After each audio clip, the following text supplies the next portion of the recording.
presentation of Fox Sports. We are Fox. We are Ohio. A road trip that started off so well for the Tribe ended with a thud in Philadelphia. But after a day off, the Indians host the team they swept to start the 9-game road trek, the Detroit Tigers.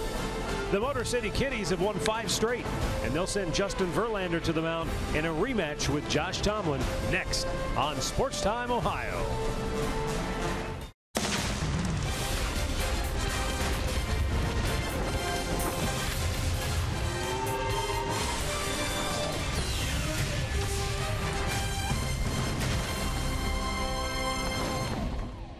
After 10 long days on the road, the Indians return home to Progressive Field, where tonight they welcome in the Detroit Tigers and kick off a Central Division homestand. The Tigers for 3, then the Royals come in after that. Miguel Cabrera has long been the Indians' nemesis in these head-to-head battles. Hopefully tonight, Francisco Lindor will be able to spark the Indians' suddenly dormant offense. Hi again, everyone. Matt Underwood alongside Rick Manning. We could easily be sitting here tonight talking about a very good road trip for the Indians. When you play 6 straight one-run games, if they win 5 of those 6, then it's a whole different story. The reality is they lost 5 of those 6, and now the team's kind of trying to figure out where do they go from here.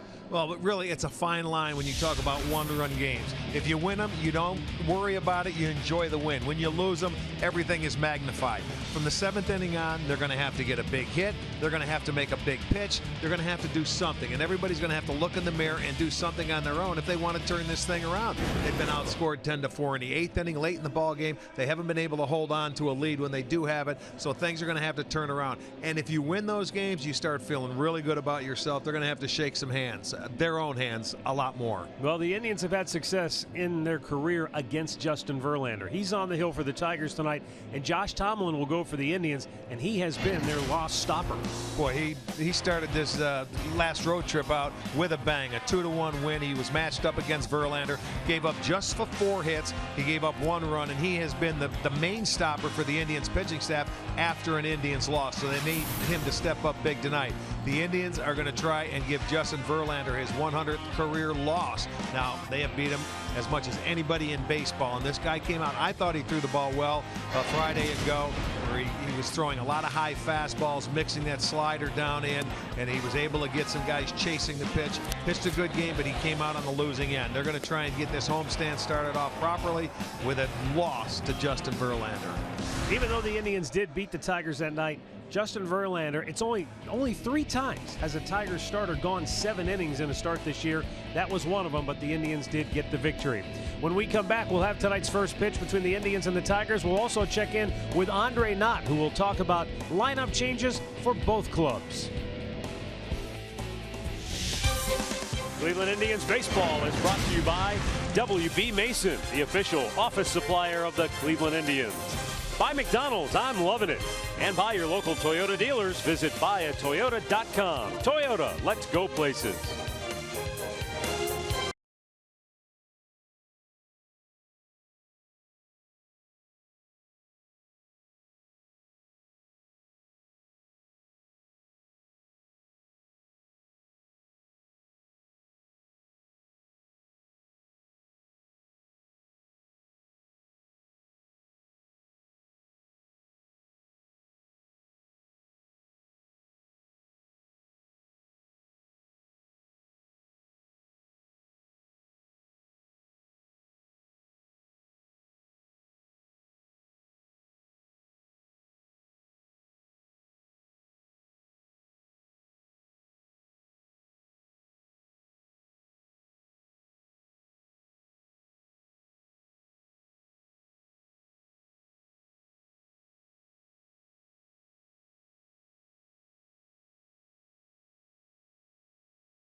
And we welcome you into Progressive Field on a sunny evening. Not a cloud in sight. What a change from what we were used to on the road trip that just concluded in Philadelphia. It was rainy and cloudy all weekend in Philly, but the Indians back home hoping to get things started off on the right foot against the Detroit Tigers. And it's interesting when you look at the Indians and their lineup and how it's sort of evolved and changed with the guys in and out. The Tigers were slumping when we were in Detroit. The Indians swept them. And not soon thereafter, they made a lineup change. With more on that, we go downstairs to Andre Knott. Well, in our final day in Detroit on that Sunday, we talked a little bit about where Justin Upton was in the lineup for the Tigers. He was batting in the 2-hole. He was only hitting about .211 in the 2-hole for the Tigers. The next day, they changed lineups, and he moved to the 6th spot. After that, he's driven in 5 runs, and he's had a home run. Now, J.D. Martinez went into the 2-hole.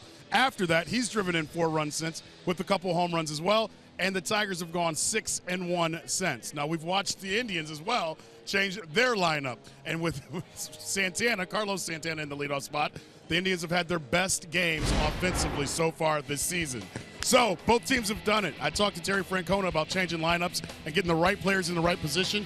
He says basically it comes down to having a feel for your players. He goes, I don't know why it worked for Detroit. I just hope it doesn't work over the next 3 days.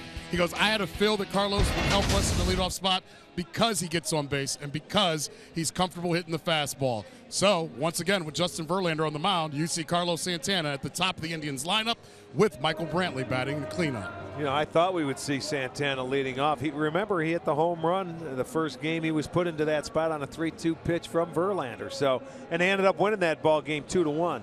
So there's no reason why he shouldn't be put back into that leadoff spot and see what happens. Well, the Tigers are on a roll right now. They've won 5 straight. But the Indians are on a roll where Detroit is concerned. The Tribe has won 8 of their last 10 meetings against their Central Division rivals. Hopefully that gets them rolling here on this homestand. They need to get things turned around. Here's the starting lineup for Brad Ausmus tonight. Ian Kinsler will lead it off. J.D. Martinez in the 2-hole. Then Miguel Cabrera, followed by the American League Player of the Week, Victor Martinez. B.J. Upton hitting 5th. Nick Castellanos on fire will bat 6th. James McCann just off the disabled list, hitting 7th. Anthony Gose and Jose Iglesias will bat 9th. And tonight's Northern Ohio Honda starting pitcher for the Tribe, Josh Tomlin. Josh is 3-0 on the year, a .318 earned run average. He won his last start in Minnesota. Start before that against the Tigers, went 6 2/3 innings, allowed only 4 hits and the 1 run. And they ended up winning that ball game 2-1. He's 1-0 this year, 4-5 in his career against the Tigers. And Tomlin has been very, very good, as we told you before, always after a Tribe loss. He needs to step up tonight, and hopefully he can hold that offense down that the Indians did so well when they were in Detroit. Let's check out the defense behind him tonight, brought to you by Jeep. It's going to be Brantley in left, Naquin in center, Burden right. It'll be Ramirez at third, Lindor at short, Kipnis is at second, Napoli is at first, Gomes doing the catching.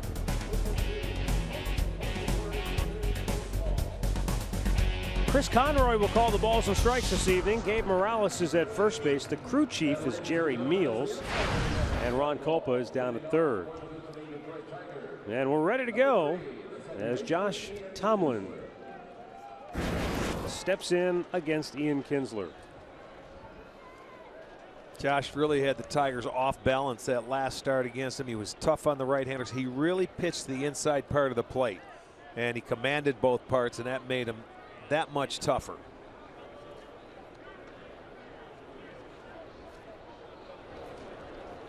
Tomlin into the wide, and we're underway as the pitch is down low for ball 1.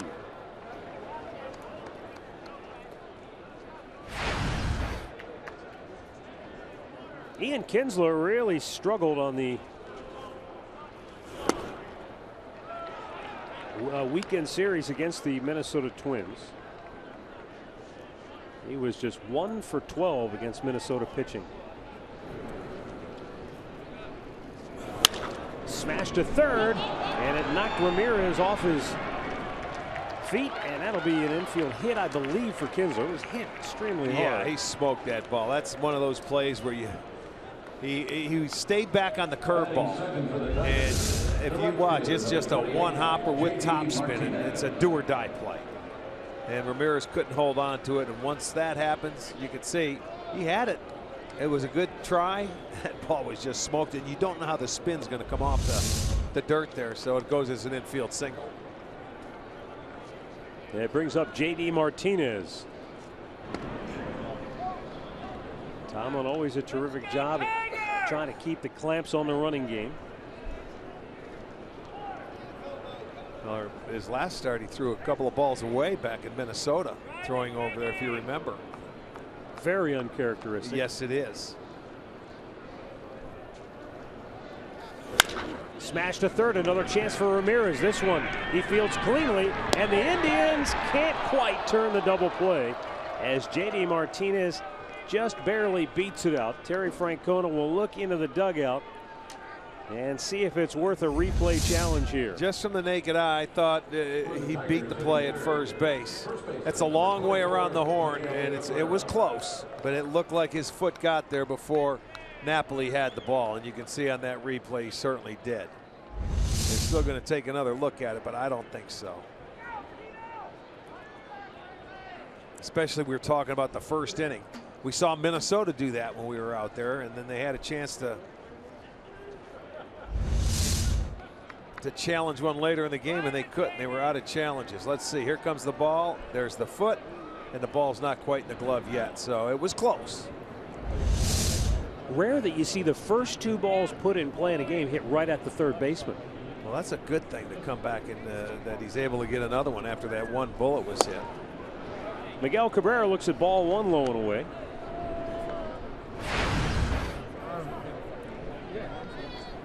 You look at Josh Tomlin's season so far, the first inning, he has an ERA of 12. And then after that, it's just 129. So if he can get through this first inning without allowing anything, it looks good.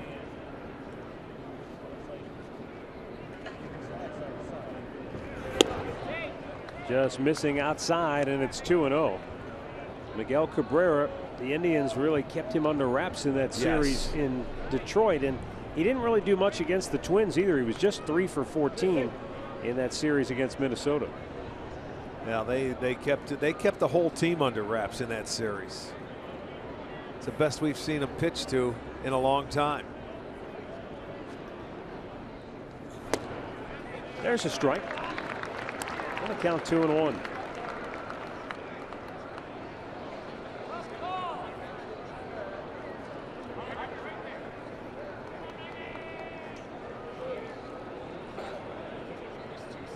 A back-to-back MVP award winner in 2012 and 2013. Miguel Cabrera, the reigning batting champ, hit .338 a year ago, the fourth time he's won the batting title in a 5-year span. Well, to me, one of the best pure hitters in all of baseball. Average power, he can do it all. He can use the whole field. It's not like he broke his bat, hit it off the end. And over the cut it off in the gap is Naquin. On his way to third goes J.D. Martinez, and Tigers at the corners with one out here in the first. Yeah, he's a guy that makes hitting look easy. And with the count in his favor, let's look at the sequence. Tomlin misses with the first two pitches. He went away with them. Now he's going to come in with a cutter. Gets it back on the end. He was taken all the way, and then he tried to throw that same pitch twice, and you can't do that to Cabrera. He's ready for it, and boy, that guy makes adjustments on the fly as well as anybody. So 2 hits in the first. They have runners at the corners. Now you're going to have to make a good pitch to the player of the week and get him to hit it at one of your players on the ground so you can turn a double play. He had a little league kind of week. He batted .519, 14 hits and 27 at bats with, get this, 5 doubles, 3 homers. And he drove in 8 runs in 7 games. Well, we've witnessed him. He can get as hot as anybody.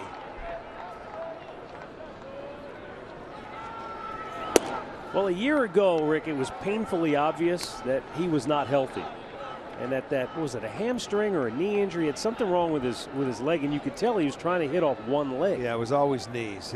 You know, and your legs mean so much when it comes to hitting and power and balance.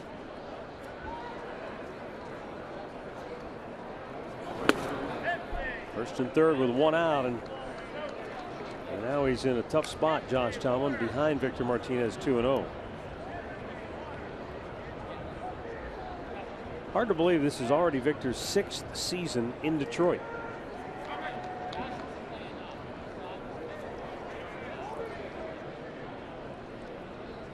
Yeah, last year it was the left knee that gave him problems most of the season.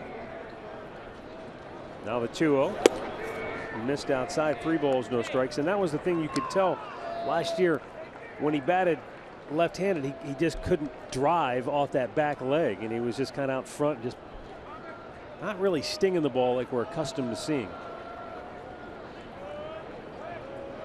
He will swing 3-0, or at least he has historically. It was automatic when he was here growing up and learning how to hit.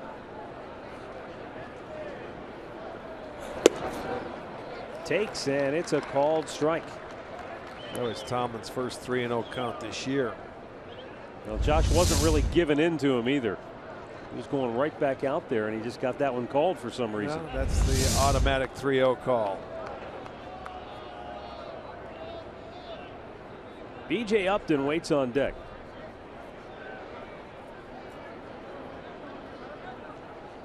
And the 3-1 pitch is popped in the air. Right field. Marlon Byrd will settle under it. J.D. Martinez tagging at third. He's coming home. Bird's throw to the plate. He is safe at the plate. And Detroit will take a 1-0 lead. Okay. Boy, a terrific throw by Marlon Byrd. It got there just a tad too late. Well, he did everything in his power. He made a very good throw. Cabrera couldn't advance to second base because the ball could have been cut. Stayed behind it nicely. A one-hop throw, you can't do much better. You can see it was about 6 inches. J.D. Martinez comes in, he slides, and boy, it's tough to tell, but he didn't tag him. He got him on the helmet, but by that time it's too late. Watch the tag finally gets him right on the back of the helmet there, but by that time Martinez had crossed home plate, and the Tigers have a 1-0 lead. But it looks like the Indians are going to challenge.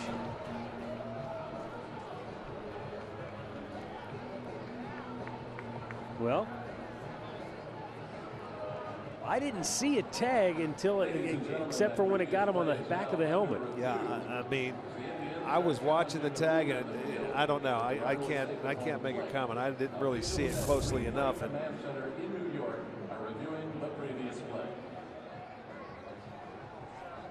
well, all right. Maybe there's an angle. Maybe I just didn't see it clearly, Rick. Maybe he did catch him on the shoulder as he was sliding by.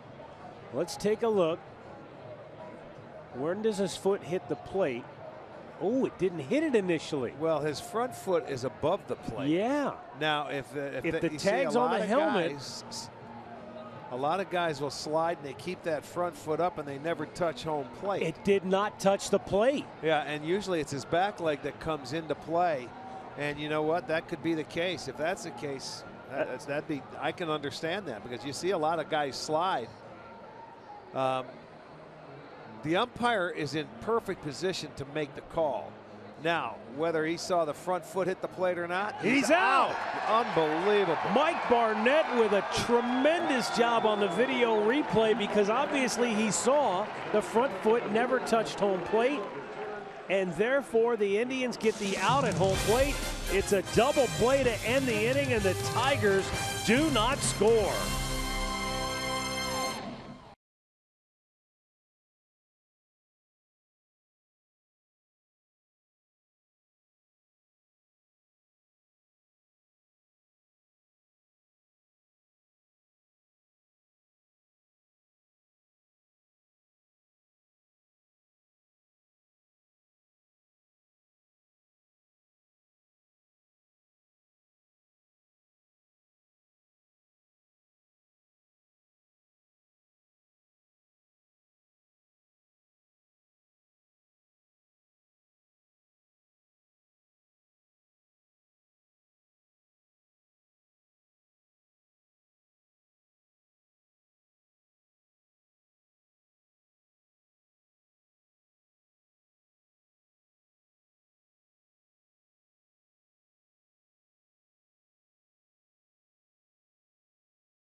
tip this call in favor of the Indians. That's a freeze frame. On the left, you see that back leg hasn't touched home plate.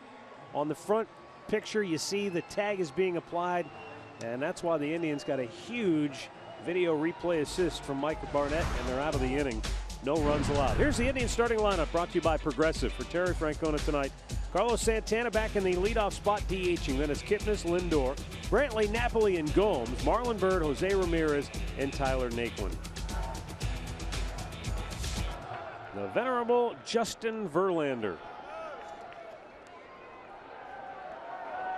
gave up the home run to Santana in Detroit when Santana made his debut in the leadoff spot for Cleveland. And that was on a 3-2 pitch. Yes, it was. Worked the count to a full count, and then he tried to throw the fastball inside, and Santana got him.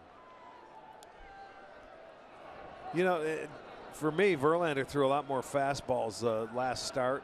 Mixed it up well. He went upstairs when he got to 2 strikes a lot. And was able to he had 10 strikeouts, the 30th time he's had 10 strikeouts in a game.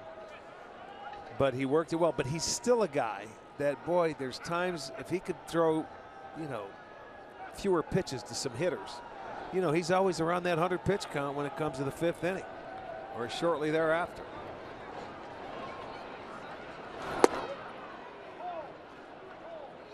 One ball, 2 strikes. Well, and that has been, I guess you could say it's been a problem for Detroit in the early going this year. And if it's not corrected, it could be really problematic as the year goes on. 1-2 is down low. And that's the fact, as I mentioned in the open, Rick, the Tigers only have 3 games this year in which a starting pitcher has gone 7 innings. That may not seem like a big deal, but they're one of only 10 teams who has 3 or fewer games with a starter going at least 7 innings this year. Santana lifts this one high and looks like playable. Problem is, will Upton get there? Yes, he will. And that's out number 1. You know, the Northern Ohio Hyundai starting pitcher is Justin Verlander. He's 2-2. It's been 2 years since he beat the Indians. You got to go back to April 17th of 2014, his last win against the Tribe. And they have beaten them more than anybody, you know, in baseball, especially the division. He's 18-19 against the Tribe. But a guy they need to step up. You know, they've got Zimmerman that's pitching very well for him this year. And he's a guy that has to fall into place if the Tigers are going to do anything. Well, Verlander pitched 7 innings in his last start against the Indians. Zimmerman has the only other 2 starts for Detroit this year in which he's gone 7 innings or more. Now, leading the way is Washington. The Nationals lead all of baseball. They've had 13 times a starter goes 7 innings. The Indians are kind of right in the middle, Rick. They've done it 6 times. Well, they need to get better, too, because their starters have to go deeper into the game. What it does, it takes pressure off that bullpen early, especially if you have a struggling bullpen. Now, the Tigers' bullpen has struggled. They've pitched much better in the last 6 games. The Indians' bullpen has struggled. So the more the starters can give you, and that's why I'm talking about less pitches.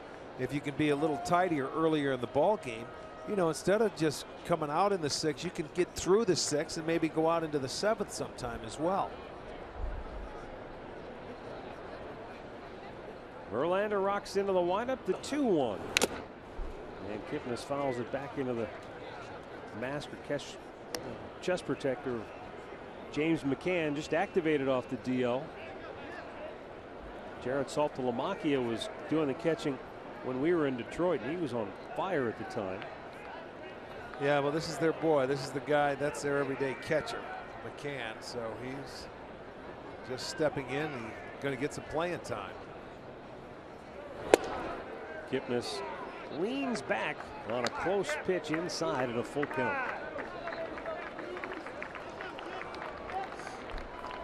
Kipnis had his hitting streak come to an end over the weekend in Philly.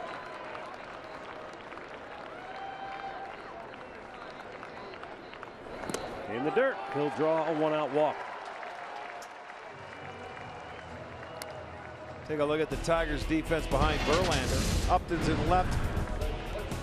Ghost is in center. J.D. Martinez over in right. Castellanos at third. Iglesias is a short. Kinsler at second. Cabrera at first. McCann back in there catching for the Tigers.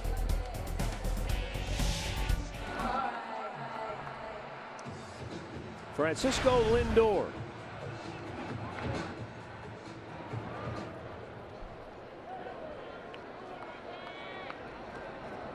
He's hit in 4 straight. Another guy that'll not afraid to throw to first base from the stretch. He'll throw over there more than anybody.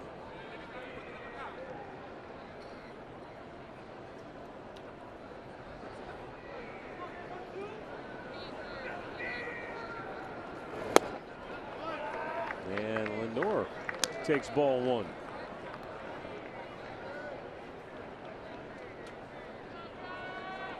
Brad Ausmus, the Tigers manager.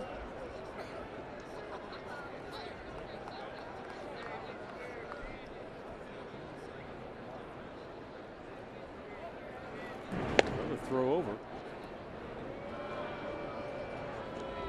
Brad Ausmus is in his 3rd year as the Tigers manager. You see Omar Vizquel, the first base coach, in front of him.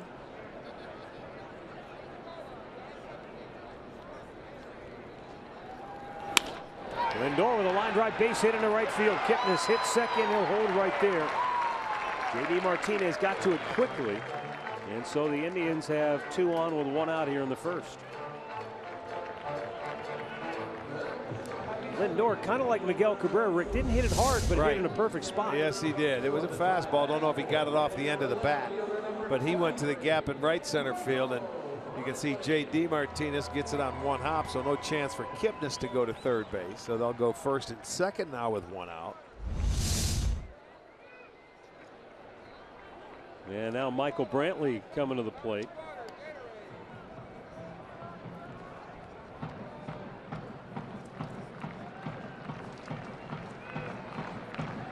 Brantley batting cleanup tonight.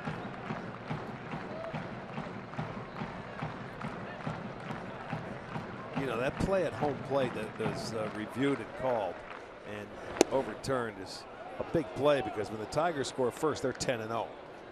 So that took a run off the board for them. And the Indians have always been, they're 8-4 now when they score first. They were 8-1 and they've lost their last 3. So it'd be nice for them to get on the board first. Let's see if Dr. Smooth can deliver here in inning number 1 with 2 aboard and 1 out. Verlander steps back.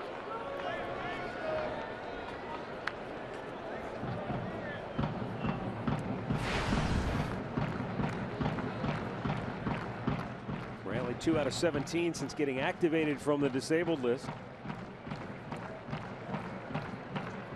And now McCann needs to go out and talk to Verlander. Yeah, you know, he's been out a while and he hasn't been catching Verlander, so I'm sure they got to get on the same page. It was just announced yesterday officially by Kate Upton herself that Justin Verlander and the model are engaged. She said that he popped the question before the season began. I bet he dropped a small chunk of change on that engagement ring too. That ball might have hit Brantley. Did it? No. I guess he danced out of the way.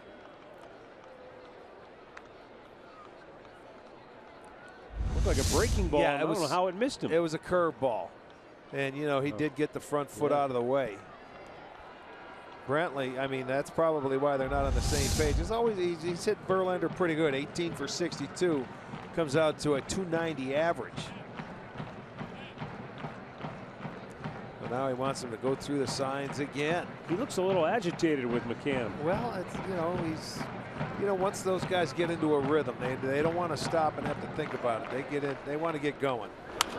Brantley fouling it back. Let's get on the same page. And now he falls behind it. 1 ball, 2 strikes.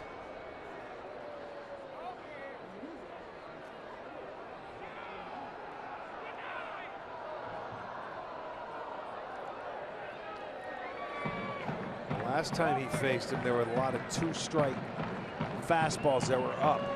But to this point, looks like he's trying to get inside on the left-handers, and he's missed a couple times, but he's missed in off the plate. It's in foul ground. It's going to drop. And Brantley stays alive.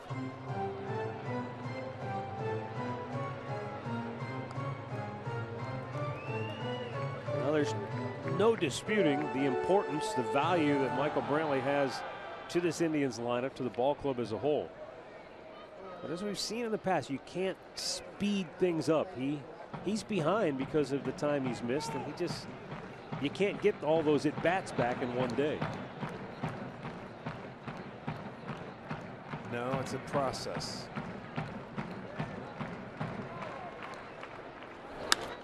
And a foul back, but at-bats like this can do nothing but help.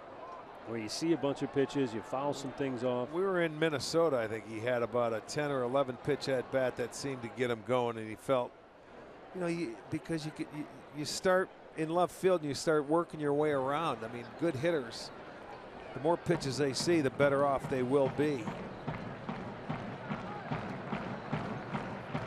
But he still has a ways to go. It's up high with a fastball, and it's 2-2.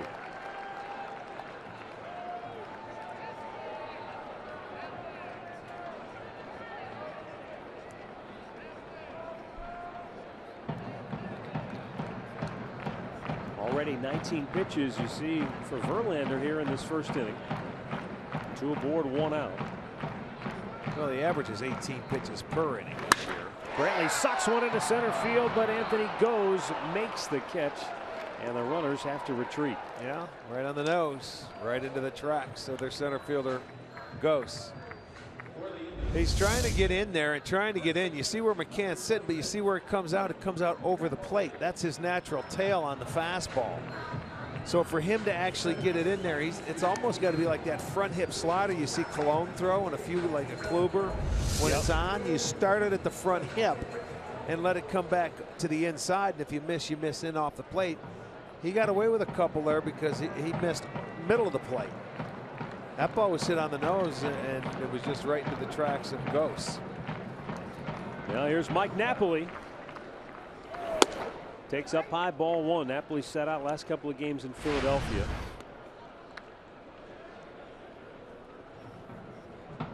Napoli has made himself at home so far this year with a couple of homers, 7 runs driven in. 7 hits and 27 at bats here at Progressive Field on the year. Up and away, 2-0. Hopefully that's a good sign. A couple of close pitches, and he gets the calls. It seemed like, Rick, as that road trip went on, every close call was going against him, and you could almost see the frustration growing in his face. Well, it became frustrating there for a while. It seemed like everything they were throwing you right was a strike. But when you can hit from in front, you can be a little more disciplined. But then again, he's getting pitches to hit, and he does that, fouls them off. He does that a lot. Well, he's 2-1 here with 2 men aboard, and that's been a good scenario for Napoli. You know, you always talk about runners in scoring position. Just when he's got guys on base, he's hit all 4 of his home runs this year. Not a big swing. I mean, Verlander just reared back saying, here we go. Strength versus strength. And he's going to elevate it, and he reached back and put a little on it. That's a ball. That's a pitch that I think you have to lay off of if you're Mike Napoli and make him get it down in the strike zone. I don't think they're going to call that a strike if he doesn't swing. And that ball's hit to center field. Back goes, still going back. He won't get it. All the way to the wall. Kipnis scores. Here comes Lindor, and Mike Napoli delivers at home once again as the Indians strike first and lead it 2-0 on his 5th double of the year. RBIs number 12 and 13. Just what the Indians were looking for is a 2-out base hit, and Napoli gets it. Now let's see, this fastball's down a little bit compared to the one he just swung at, and for some reason it didn't look like he swung as hard. You know, he was trying to put it in play and take a little off that swing, and what's wrong with a line drive over the center fielder's head? Not a darn thing when you got 2 guys on and it's a 2-out base hit and you're going to take a 2-0 lead. comes Yan Gomes. And it's ball one.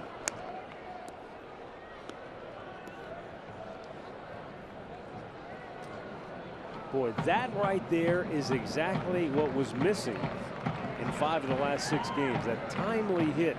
Yep, it sure was. But to me, it looked like if you look at the 2 swings, the one before he swung and he missed, and there was a high fastball, he swung a lot harder than he did when he got to the 2 strikes. And he still lines it over the center fielder's head. 1 ball, 1 strike to count on Gomes. That's changing your stroke when you get to 2 strikes. Boy, that's great. A lot of hitters should try that.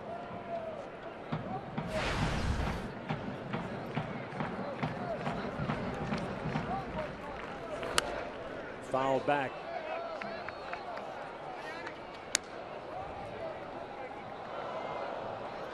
It's almost like there's something in the back of your head.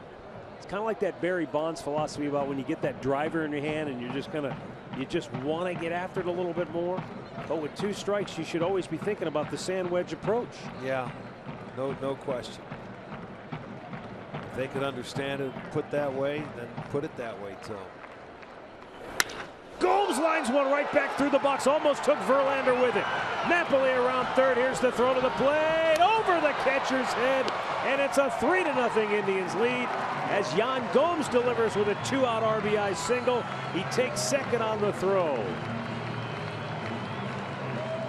Well, he did. He hit it right back where it came from. It was a breaking ball. It was a spinner, and he stayed on it, and it's down. Gomes likes it down and speeds up his bat, and he goes right back up the middle. So another 2-out base hit, and now what that does, it takes a little pressure off him when you get the first 2-out base hit. And here comes another one, and they've got a crooked number and 3 runs on the board in the first, and that's a good sign. Now Marlon Byrd with yet another runner still in scoring position, and he pops it back out of play. But it seems like when the Indians were having trouble scoring, that 2-out RBI hit, it was like the abominable snowman. You wondered if it actually existed or not. That's all teams go through it. All teams go through cycles like that with runners in scoring position and runners on base. But they've come out firing here with back-to-back 2-out RBI hits to drive in 3 runs.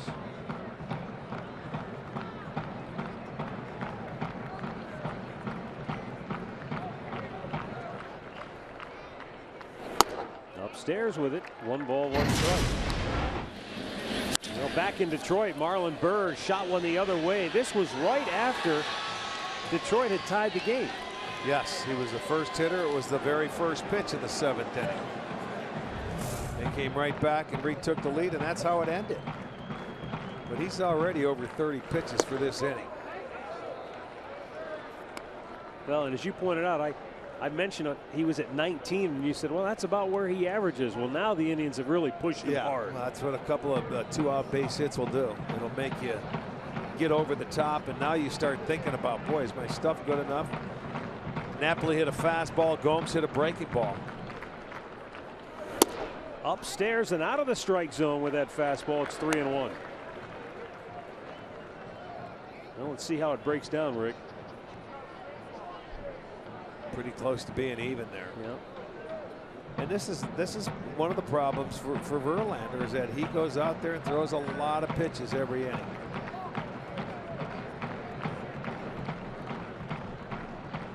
The 3-1.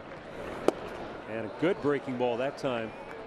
Yeah, it's a good breaking ball, but it's in a count where the hitter doesn't have to swing. So he can spit on it and take it and say, okay, I'll live for another pitch. You can see already 8 runs allowed for Verlander in his 6th start this year. Get him early. That's so Sure often you do. the refrain against a starter. And the Indians have scored 4 of those runs. Back out of play.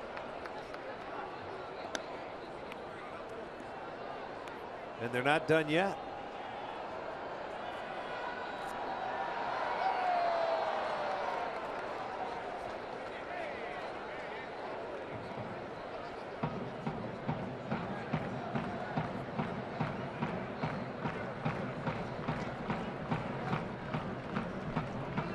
Marlon Byrd taking aim at this 3-2 pitch.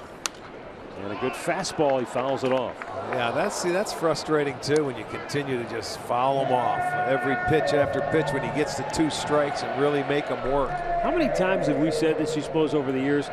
The at-bat Michael Brantley had ends up in and out, but it was a good at-bat. He saw a lot of pitches. He made him work a little bit, and the next thing you know, back-to-back big RBI knocks. Might have taken a little something out of Verlander. Could have. It happens a lot. And I don't mean that it took anything out of Verlander from a physical standpoint, but maybe mentally you just think, okay, I got Brantley, I got their guy, I got the tough out, now I can, and the next thing you know, boom, you're sitting there staring at almost 40 pitches in the inning. Yeah, he looks frustrated out there to me. The Indians already 5 2-strike foul balls, and Byrd has a couple of them right here. Yeah, this will be the 9th pitch of this at bat. And a good curveball gets him to end the inning, but not before the Indians strike big. Back-to-back 2-out RBI knocks, and the Indians lead it 3-0.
To the 2nd inning. And for Detroit, B.J. Upton, Nick Castellanos, James McCann do up. 52 degrees at game time. Clear skies in downtown Cleveland. A pleasant, still cool evening, but the nice thing is not too much of a breeze at all. This is like an 80-degree day for us. This is beautiful. Compared to what we've seen this year. Tomlin, a first pitch strike to B.J. Upton. Justin Upton, excuse me. A guy that was really struggling the last time we faced him. He was in the number 2 hole, as Andre talked about in the open. You know, you look at him and he has 39 strikeouts in 99 at-bats. So, you know, that's almost 40% of the time that you're walking back to the dugout. You try to set that table in that number 2 hole for this team, and you have Cabrera and Martinez. But he signed a big deal, and it was a big contract. And sometimes players have a tendency that he's changing leagues, and you want to live up to that deal. This guy's a good player. We'll see him many more times this year, and you're going to see this guy turn it around and get hot at some time. He's too good of a baseball player not to. And he can hit it with authority, and he can join that crowd that's in that lineup. Swung on and missed. That swing right there tells me that right now he's not quite where he wants to be, because just by looking at the way he stands at the plate, he's thinking about staying back. and taking the ball the other way and working it up the middle. But on that swing, front side opens up and it all just kind of goes out the window. Well, he's facing all new pitchers over here in this league for the most part. Diving stop by Lindor from the outfield grass, throws him out. Another sensational play by Lindor. He didn't have much time to do anything but react on that play. Watch how nonchalant he is. He knows he's going to one-hop this ball before he even gets up. Watch how easy he throws it. Here we go, one skipper. And it's a perfect throw. You know, didn't rush it. Stayed under control. The game never sped up on him. It's a one-hop throw, and it's an easy out. Look at him. It's no big deal to him. Yeah, just another one. Continue smiling.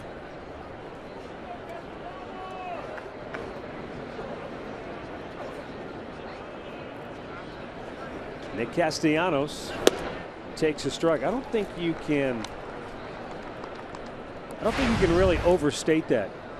What you just said there about how that's a terrific play, and probably 9 out of 10 people would make that play. Their heart rate would go through the roof, and they'd jump up and maybe botch the throw or try to do something. Try and throw it all the way in the air or something like that. That's an old turf throw that they used to do when they played on AstroTurf. Now you can do it on this grass because it's so good.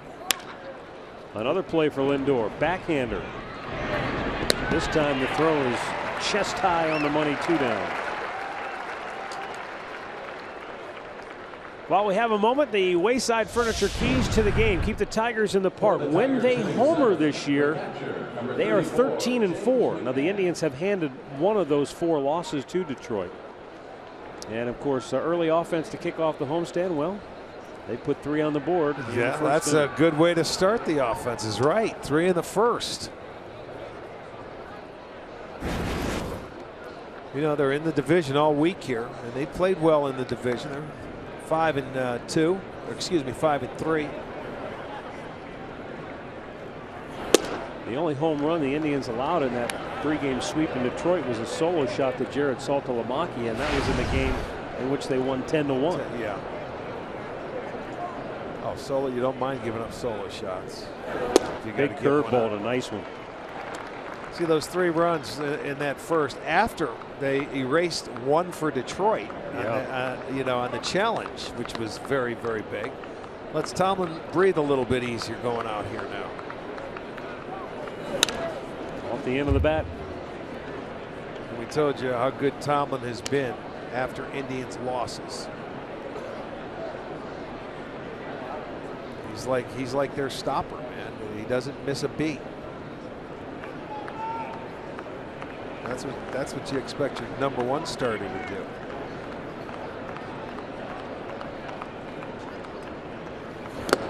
Did it hit him? Yeah, that's what they're going to say. Yeah, I heard it. I heard it tip something. I didn't see it hit the bat. He was running the fastball inside. It looked like it caught a piece of the arm. We'll look at it and then listen. Yeah, it got him on the forearm, the right forearm. Did you hear that little tip? Yeah. Those catchers, they don't give an inch. Well, with James McCann aboard, Anthony Goes will get a chance to hit.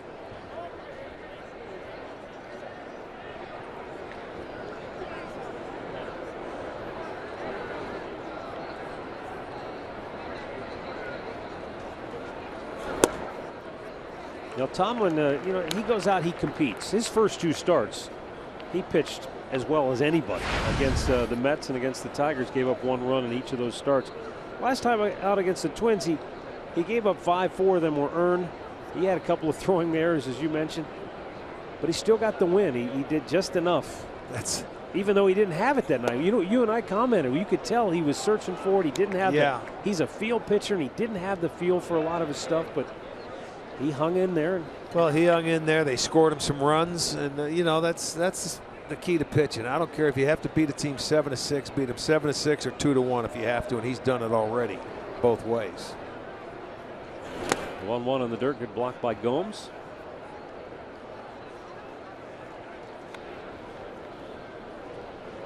Our player profile brought to you by Levin Furniture.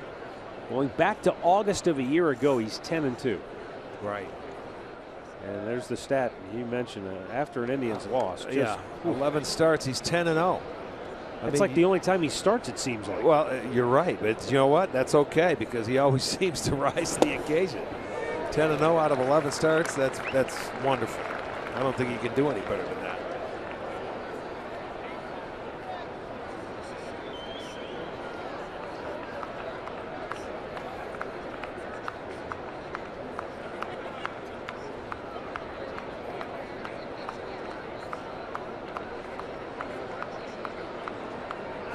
The 2-2, swing and a miss. Tomlin strikes him out to end the inning.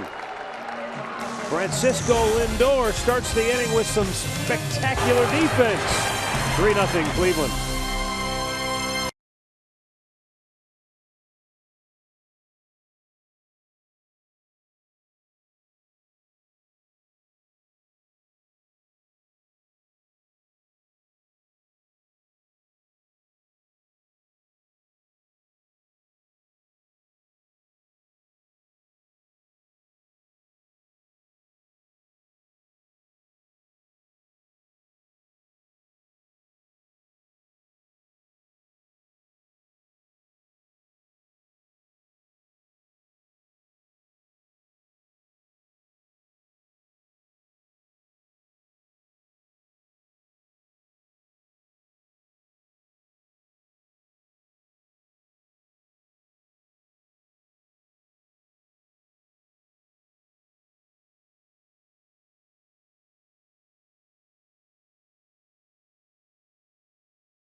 MLB.com @bat app. Stay connected all season with radio broadcast, video highlights, stats, news, and more. Download MLB.com @bat, the #1 app for live baseball on your smartphone and tablet.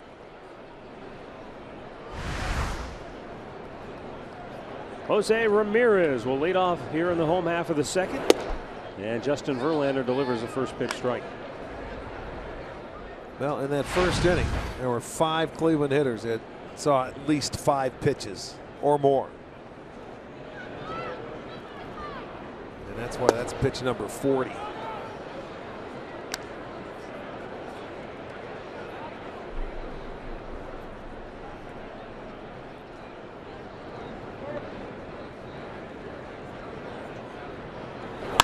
Oh my, Ramirez almost nailed Verlander. That's about the second or third time he's almost been hit. I know Gomes took one right back up the middle like that. That's not a bad approach. This one's down near his feet, and it's a high fastball that Jose gets on top of, man. Drives it right back up the middle, right at the feet. And it gets by him. Gee. That'll bring up Tyler Naquin. Jose Ramirez already putting together a pretty impressive book against Verlander.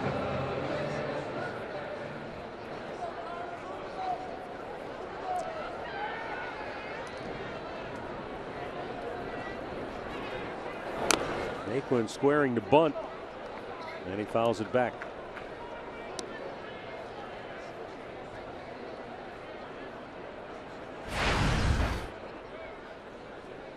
Tyler taking a long look down at Mike Sarbaugh at third base. Castellanos now in on the grass at third.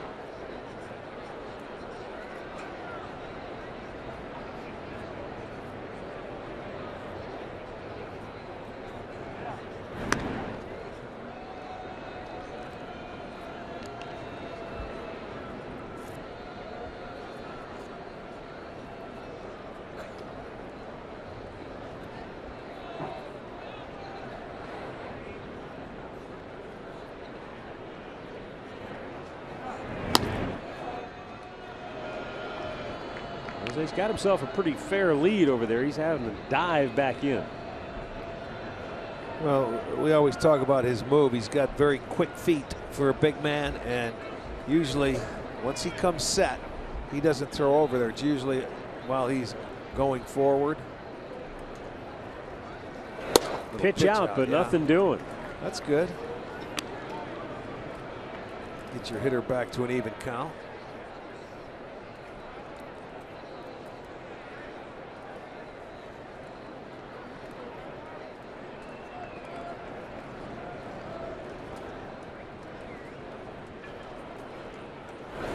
Naquin with a hard ground ball for right to Kinsler. The second for one, and it's a double play.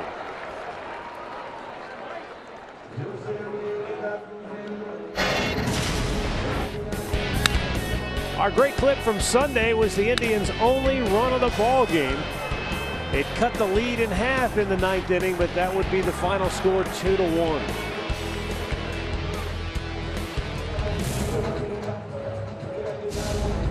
That puts Carlos Santana in the Kia driver's seat with 7 career home runs against Justin Verlander. This has not been a fun place for Justin Verlander to pitch.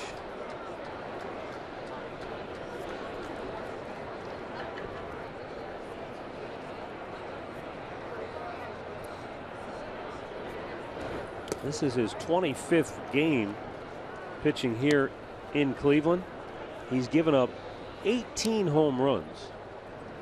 Only Eric Milton has given up more home runs as an opposing pitcher in this ballpark. Eric Milton. Yeah, you remember him, don't you? Yeah, and he did it in 12 games. Wow. That's when he was facing some pretty big lineups. Yeah, that's true too. That double play the Tigers defense just turned is their 32nd this year, which is 3rd best in the league. Texas has turned 39 of them. And you look at Oakland, they've turned 34. But Oakland leads the league in errors with 20.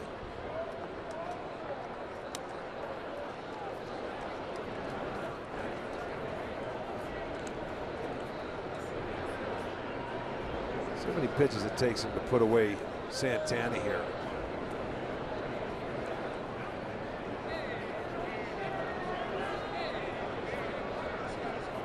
Breaking ball away. And he didn't get it there. Carlos with a high drive deep to center. Back his goes on the track and right in front of the wall. He pulls it down. We played 2. Cleveland on top, 3-0.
we go to the third inning. And for Detroit, Jose Iglesias will lead it off, the number 9 hitter. Iglesias, then Ian Kinsler and J.D. Martinez.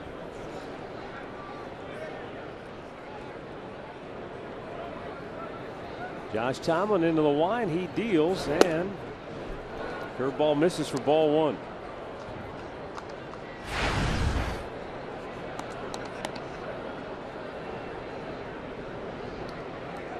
He's our old buddy that waved to us in between innings, huh? Jimmy Leland. Did you see him sitting up there? Tremendous longtime manager of the Tigers. Before that, of course, stops in Florida where he won the World Series with the Marlins, Colorado, Pittsburgh. Yeah. Longtime manager of the Pirates. He's going to do the World Baseball Classic next year as the manager. That's right. Next spring will be another WBC spring. Well, he's always there. He comes in when Detroit's in town, and it's always nice to catch up with him. Slowly hit up the middle. Lindor cuts it off, has to get rid of it quickly, and Iglesias beats it out for an infield single. Well, he got down the line very well, and I think part of that from the right-handed side of the batter's box, he was running, you know, he was reaching for his swing, so he was getting out of the batter's box on the swing, and it certainly helped him from the right side. His time was very good, and it did look like his foot got there first. So that's good hustle by Iglesias, but he was on the move. Look at the time on that from the right-hand side of the batter's box to get to first base. That's about a 4-second going from home to first, and that's at the start of your swing. Now, that's outstanding from the right side. That's cooking. Now Ian Kinsler.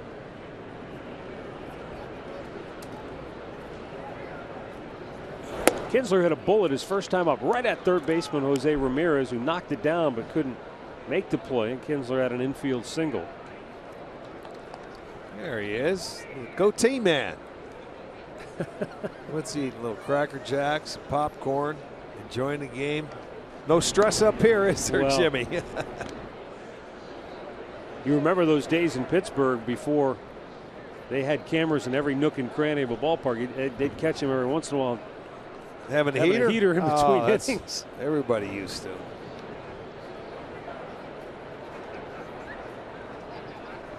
Now the 0-1. That ball's hit hard. Deep to center. Naquin back. Onto the track, and he pulls it down. Iglesias went back to tag. That's heads and up the play. throw is just a little offline. Good play. So Iglesias gets in the scoring position with 1 out. Yeah, you see that center fielder, if he's going back when he catches the ball as a base runner, you make your decision. All right, he's still going to go back. I'm going to go tag. That's a good heads-up play. Get yourself in scoring position. It's like a sacrifice bunt, except it doesn't go down as a sacrifice bunt, but he gets himself in scoring position. Good hustle. Now, as part of that play as a base runner, you're banking on the fact that once the outfielder gets to a certain depth, if it's over his head, it's going to be a home run anyway. Yeah, you come back. If you know it's going to stay in the park and he's not behind it with his momentum coming forward, then make your decision to get back early enough to tag. You have to do that as a runner. Your coach can't tell you that. I mean, the worst thing, you don't want to be going back to first base and have it land on the warning track, and then you know he's going to catch it and it's going to stay in play. You got to make that decision to go tag. That was a heads-up play. Yeah. You talk about Leland and the heaters. Well, they used to have baseball cards and a pack of smokes back in the old days. You're talking about back in 1900s, olden times. Way olden times. Because I don't remember any baseball cards in the back of smokes when I was a kid. Oh yeah. Bubble gum, and that was some of the worst bubble gum maybe ever put on the planet. But you still chewed it. Yeah. Trying to blow bubbles with it. Tried. That was the well, offer. that's what I'm saying. Tried. Tried. 1-1 hit high and foul. Looks like right side near the line. Bird and no play.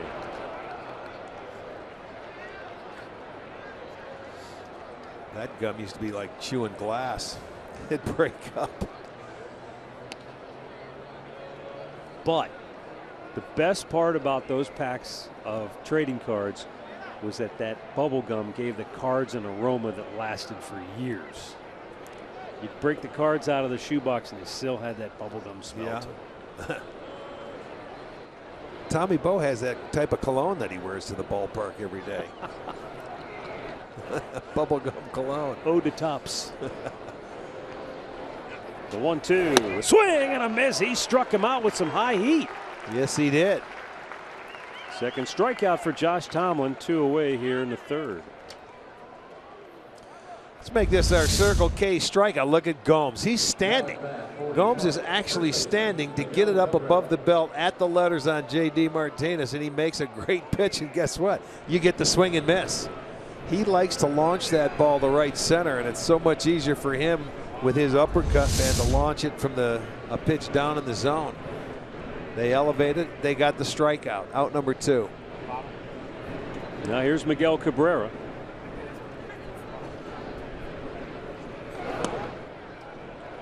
In years past, this would almost be a no-brainer where you just don't pitch to Miguel Cabrera.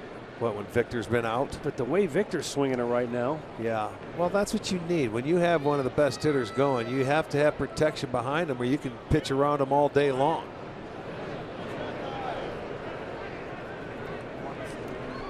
Another thing that happened to the Indians in years past with these guys, it always seemed like the first and second guy would be on base, so you had to pitch to him. There was nowhere to put him. You know, so and that also helps when your table setters get on for a good hitter. Now Josh Tomlin with Jose Iglesias at second base. 2 down here in the inning number 3. And the 0-2 pitch. Couldn't get him to go fish. Yeah, he tried to get him to chase, but he doesn't, does he? He doesn't chase a whole lot.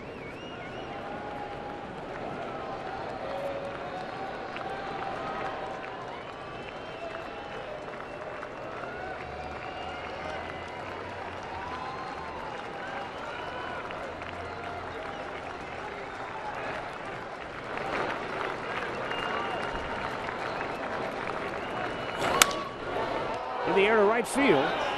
Marlon Byrd moves over and makes the catch to end the inning. Middle of inning number 3. It's Cleveland 3, Detroit nothing.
Ready to take his cuts here in the bottom of the 3rd inning.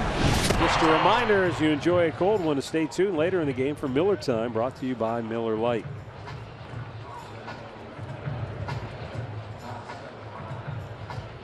Jason Kipnis, Francisco Lindor, and Michael Brantley due up for Cleveland here in inning number 3.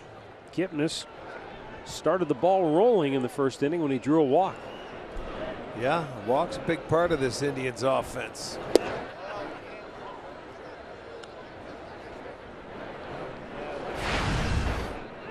the only walk Verlander has, and it's started that inning, and Kipnis came around to score. Upstairs, 1 ball, 1 strike.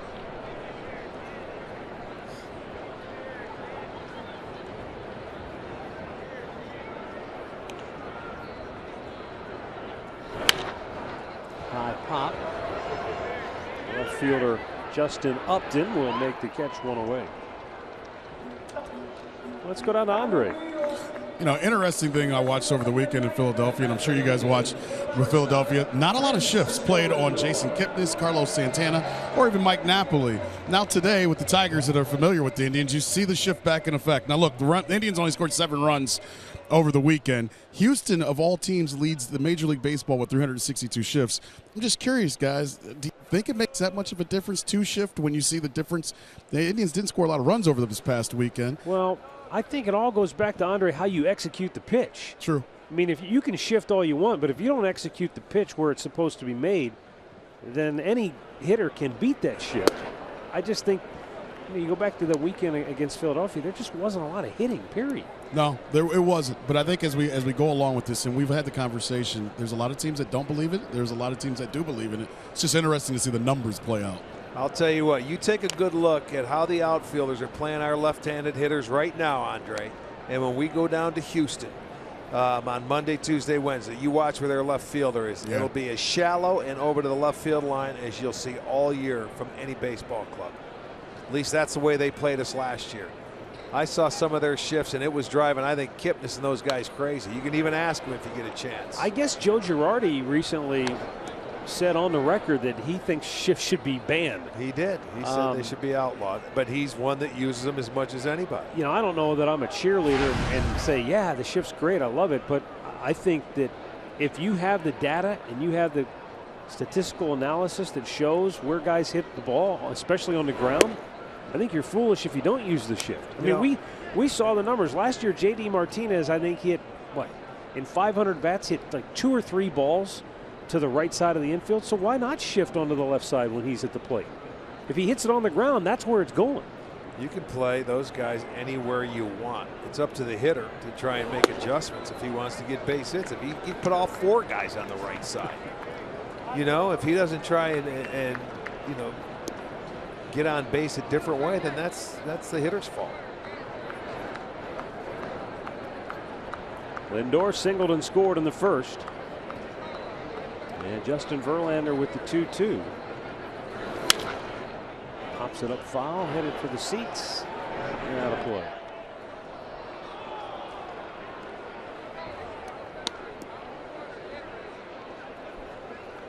I think one of the first guys I ever saw do that is when we were down in Tampa and Joe Madden was the manager. But it was a shift where he took an infielder and put him to the outfielder when Hafner was hitting. Yeah. It was a 3-4 defense. Yep. You remember that? I do. They took their third baseman, I believe, or it was their shortstop, and put him out there. The deep right field. Martinez is going to run out of room. It hits off the wall, and now he's got to chase it. And Lindor will stop at second base with a 1-out double. You know, it almost sounded like he broke his back. It sure did, Rick. Now, I don't know if it did. Either that or the bat was already cracked.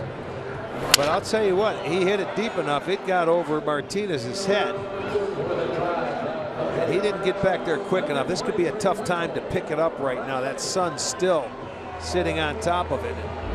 I think he's disappointed because the bat did crack on him. Yeah, you're right. He might have felt he hit it in the sweet spot of the bat, and maybe, you know, that bat could have been cracked going up there, and he didn't realize it.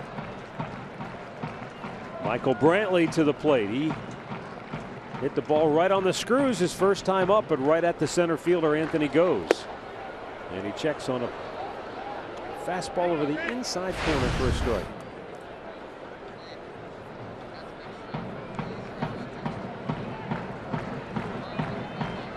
Indians got 3 in the first off Verlander, trying to add on now here in the third. Right back through the middle, and Michael Brantley's got an RBI single. Oh, Michael Brantley with a really good at bat his first time up. Didn't get the results he was looking for, This time around, different story, and it's 4-0 Cleveland. Well, he pounded him inside with a fastball at first pitch, and then he throws that curveball away. Now, he tried to throw that curveball away last time, and it was about the same spot. Brantley just takes it again, right back up the middle, and they've knocked Verlander off the mound 4 times today with base hits. So Lindor scores. He was down in the count 0-2. So they add on again. That's a good time to do it. It's a 4-0 ball game here for Cleveland. Now Mike Napoli.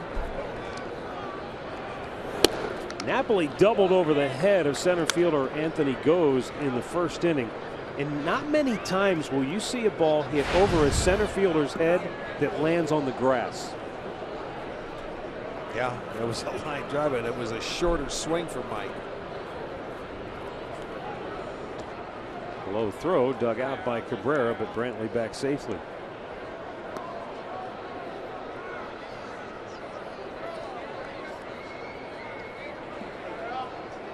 Already a half dozen hits for the Indians. McCann can't stop it, and Brantley scampers into scoring position.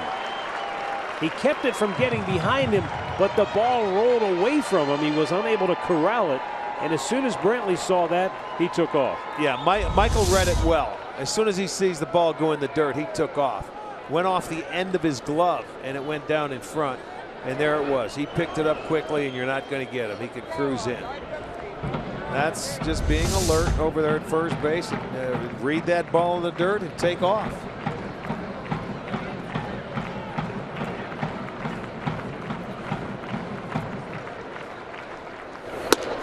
Napoli lays off. Attaboy, those are the pitches you want to make him bring it down. Absolutely. They're easy to swing at because you see them, but they're balls. So that'll force him to bring him down if he wants to get in the strike zone. Well, if Mike could do that, look out. Right back to Verlander.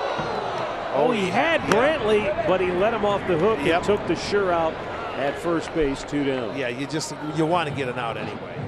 He wasn't going to force it, but he caught this one. He caught it, and he had Brantley lane into third. Look, if Michael was going to score, he had him if he throws behind, because Brantley stopped. Yeah. He was going to force him and let the runner get to second base, but he decided, just give me the out and I'll take it at first base.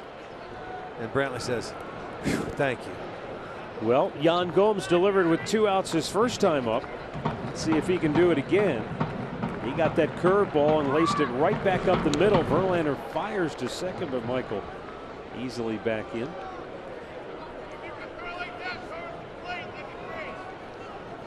Indians already have gone 3 for 6 with a runner in scoring position tonight.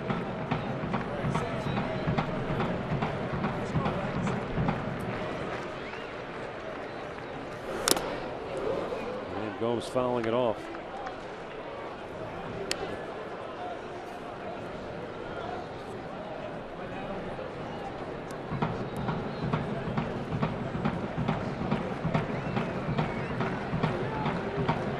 Gomes now 6 for 16 on the year with that runner in scoring position. He's done a much better job already this year of coming up with those clutch RBI hits.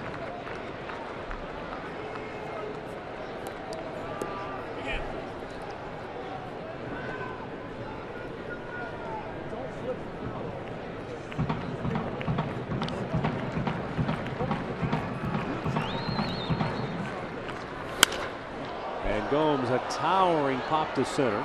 Gose is under it, and the inning is over. The Indians do add to their lead. Michael Brantley with an RBI single, and the Cleveland Indians lead the Tigers 4-0.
Season tickets are still available and include 8 different plans. When you buy a prorated 20-game plan, you'll get up to 12 games for free. Visit Indians.com/season tickets for more details.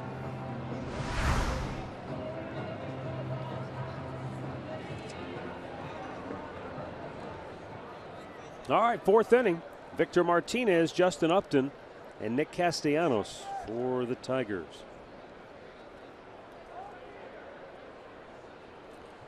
Yeah, the first time around this year for Tomlin, teams are batting .280 off him. They were 3 for 7 first time through, and then the second time he gets really tough.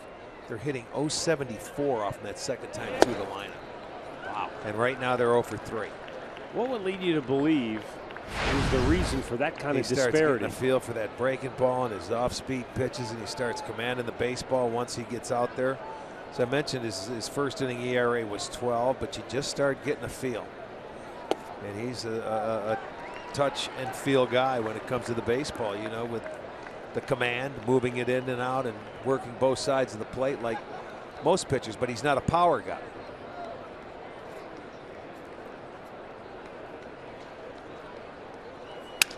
There you go, high enough to. And Kipnis makes a sliding catch right in front of Lindor, and they avoid a potential collision for out number 1. Well, Lindor wasn't going to reach it. Kipnis was playing deeper out there at second base. Lindor was going back like he was going to catch it, like he was the center fielder, and Kipnis is backing him up. And he gets it because he was deeper to begin with. Frankie wouldn't have been there. Kipnis gets it on the slide. Nice play. That's almost like a little football game there where one guy, they're playing a zone defense and Kipnis ended up playing it.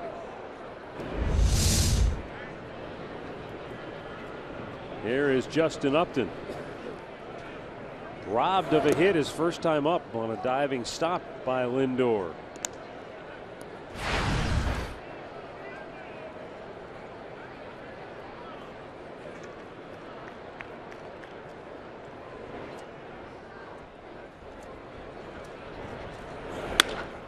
Ball spanked into left field, and Upton has a 1-out single.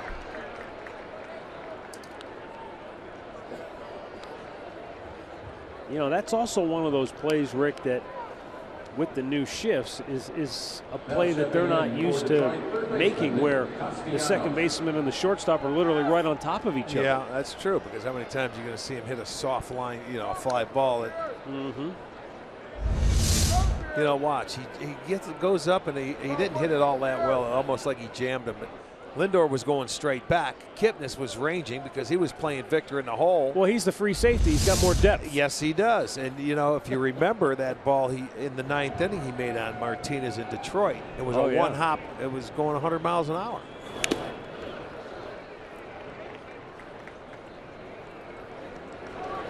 That's where you're playing. You're banking that he's going to hit it hard and right into the teeth of the defense. Well, he hit it soft and tried to bloop one in.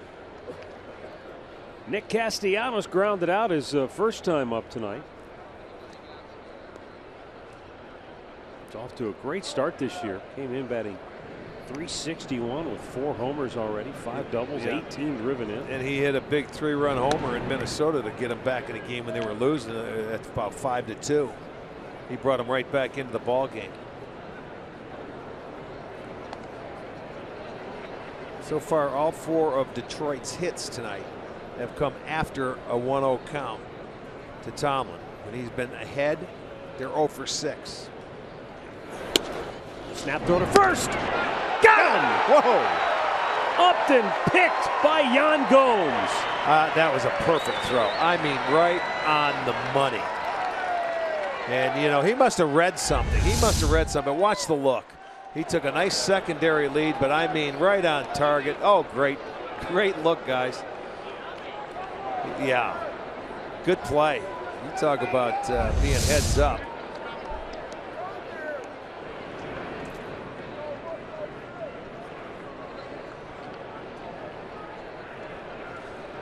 And now with 2 down, the 1-1 pitch hit in the hole by Castellanos for a 2-out single.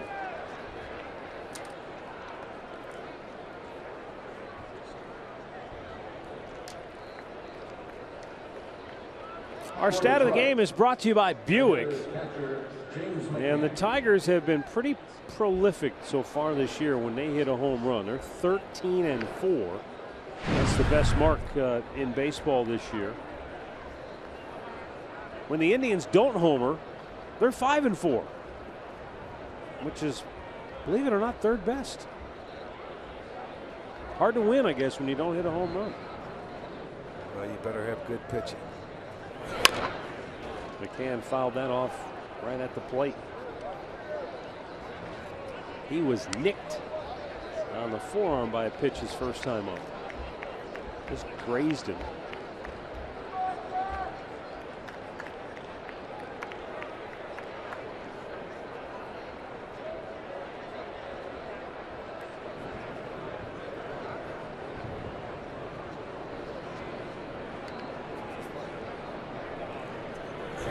Swung out and missed with a breaking ball.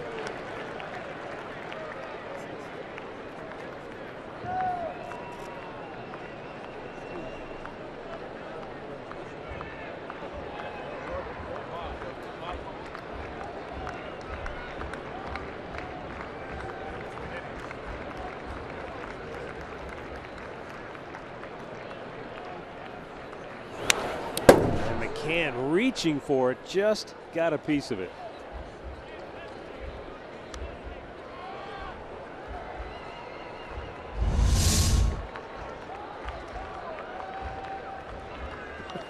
See Yan Gomes throw his bare hand out there? That's not a wise idea. Did he think he was going to catch that with his bare hand? That was just a little bit past him. Or was he just reaching back for another ball real fast from the umpire? It could be too. Now the 0-2. Ran it upstairs, but not close enough to get McCann to offer at it. Jose Ramirez really over guarding the line at third base.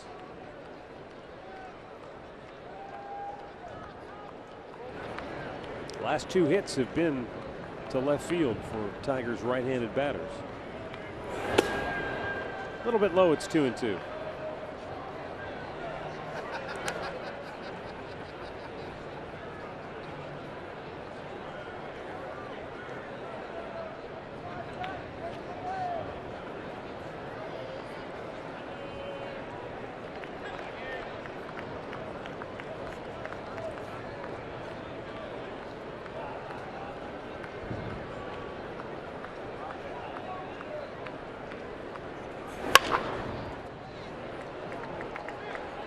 He was way out in front of that.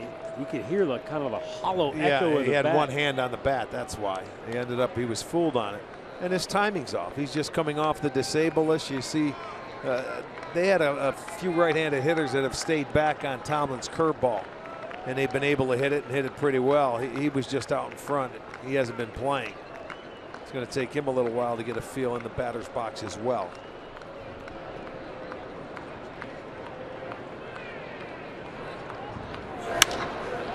To center field, Naquin charging in hard. He'll make the running catch, and that will end the inning. The Indians playing some stellar defense here tonight, and that's why they're shutting out the Tigers 4-0.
of baseball.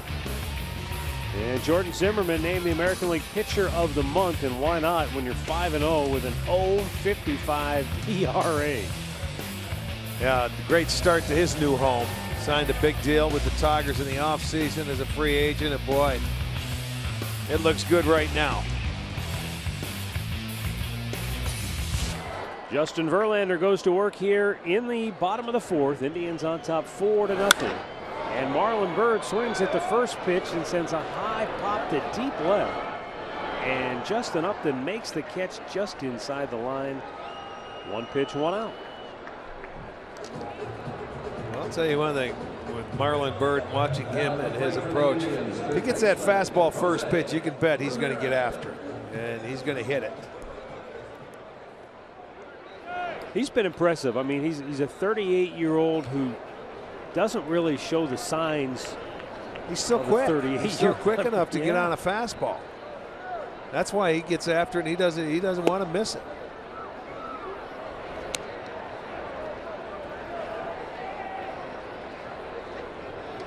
And when you consider, too, Rick, that the Indians signed him with about 2 weeks to go in spring training. Yeah. So it's not like he had a full camp. He was working out with a college out in California, wasn't he? Maybe. He told Tito he was ready. Yeah, you know, at his age, he knows what it takes to get himself ready, and he was ready to go. Jose Ramirez, bouncer to short, and Iglesias will throw him out 2 down. Well, this is just what Verlander needs, is a quick inning. Kids tickets start at just $10 for kids 12 and under with the purchase of an adult ticket. They are located in the family deck out here at Progressive Field and are only available at Indians.com. In Justin Verlander's first 8 years in the big leagues, he had 124 wins against 65 losses and an ERA of 3.40. In his last 3 years plus the first month of this season, he's 35 and 34. And the ERA is 3.92. So the ERA is only a half run higher. But the one-loss record is just a 500 pitcher. When you think of the innings that he logged, he pitched 200 innings for 8 consecutive seasons. I mean, he was the workhorse when they were going to the playoffs. That doesn't include the postseason innings. You know, that arm can only log so much. He used to throw 97 and get it up, and now, you know, he can dial it up to 95 when need be. He sits about 92, 93. I mean, and he's still a horse. Well, and that's my point. The ERA is still pretty good. I mean, it's still very, very good. But the wins and losses have been the wins anyway have been tougher to come by for Justin Verlander.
By Levin Furniture. For the best deals on furniture and mattresses, shop Levin's. 4-0 Cleveland, 5th inning. For Detroit, Anthony Goes, Jose Iglesias, and Ian Kinsler due up. There's John Bowers in the Cleveland Indians front office. Anthony Goes struck out his first time up, and he comes up empty on that swing.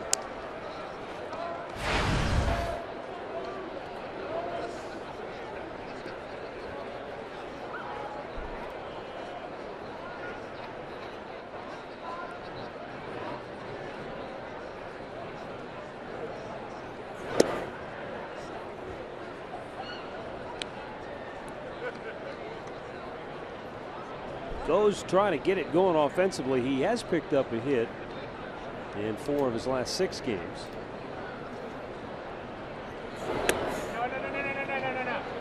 But even with that 6 for his last 21, that batting average is barely above the Mendoza line. Well, if they can, and the Tigers are swinging better overall as a team since when we left them. If they can get any production from the bottom part of that lineup, it certainly helps, like any ball club.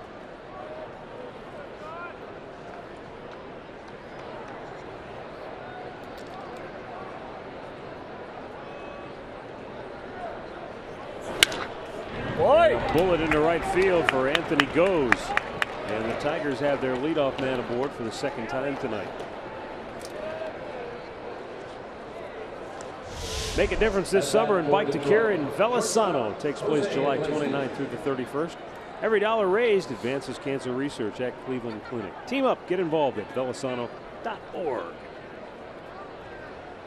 Well, to your point, if they have somebody on base at the bottom part of that lineup, then Kinsler, Martinez, Cabrera. Well, that's what I'm talking about. It makes it a lot easier for those guys, and you have to pitch to those guys, and they like it better. That's why I think a pretty big inning here for Tomlin.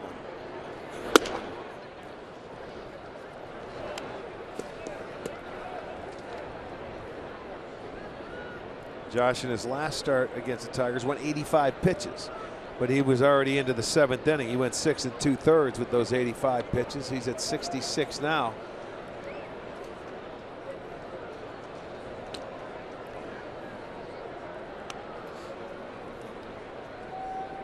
And the way he pays attention, it's not like they're going to take off and run. They're going to have to hit their way around.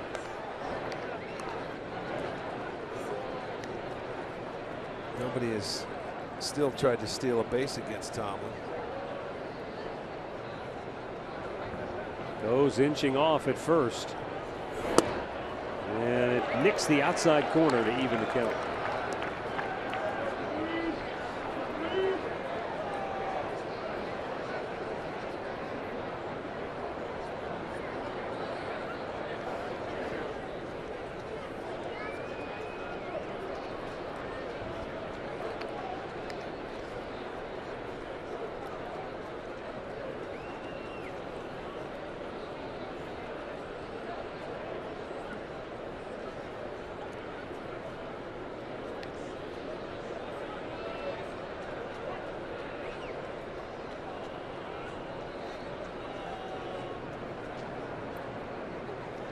Quick throw and a close play, but Goes just did get back in time.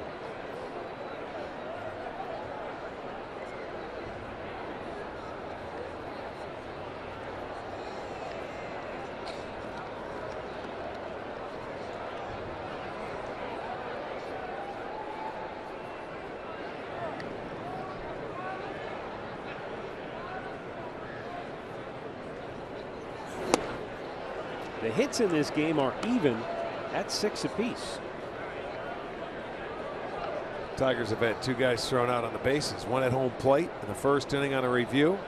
The other one was picked last inning. Upton at first base by Yan Gomes.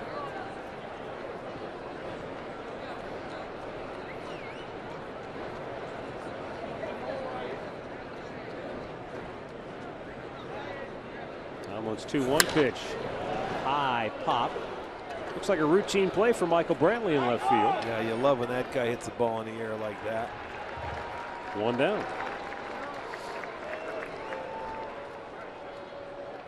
Special shout out today. Joey Canestraro on your left is a native of Steubenville, Ohio, and his daughter Zoe, she sang the national anthem before tonight's ball game. Did a nice job as well. Great job. Yes, she sure did. Detroit, baby.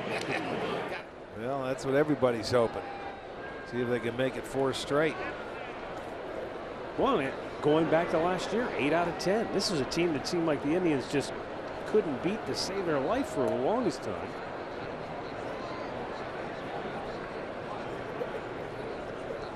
Ian Kinsler 1 out of 2, and look out because he swung the bat well. Another close play at first. Goes almost got picked by Gomes. Well, they better be careful on that secondary lead. They're looking over there, and they're going to get a look at it. See, he gets off, and Gomes is again right on the money, but he got the hand in this time. They won't check that one out, but it was still very close. He's right on the money tonight with those throws.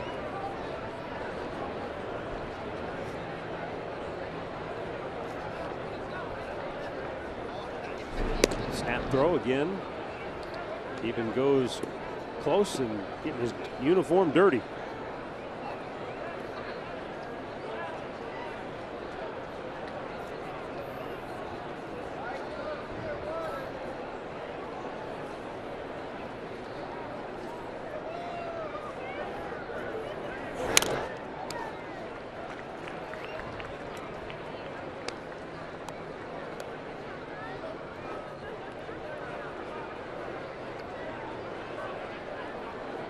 Now Kinsler, it just seems like whenever the Indians play against him, when he was in Texas, now that he's been with Detroit,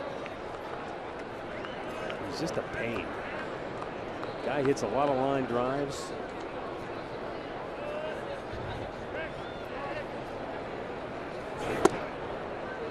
Close pitch.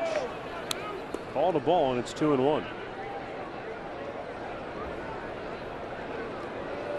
Yeah, he's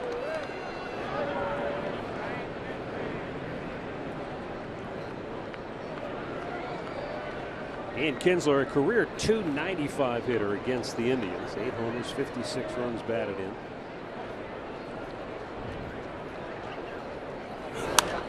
Pops this one back out of play.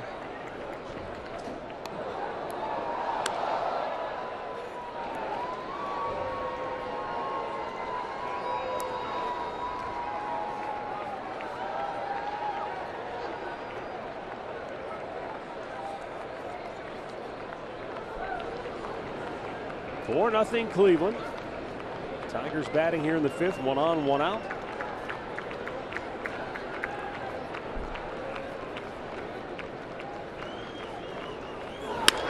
Curveball sped up his bat, and he smokes it deep to left and gone. Ian Kinsler with a 2-run homer gets the Tigers on the board and cuts the Indians' lead in half. As Kinsler clobbers his 5th homer of the year, driving home runs 14 and 15. Well, Kinsler, I think, has been looking for this pitch all night long. His first at bat, he had a base hit on the curveball, and this is a hanger.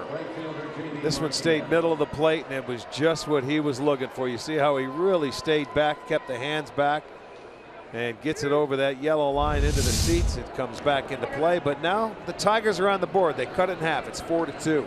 Kinsler, his 5th home run, so that gives him a little life. 3rd homer given up by Josh Tomlin. And with 1 out in the inning, JD Martinez goes after the first pitch and pops it out of play.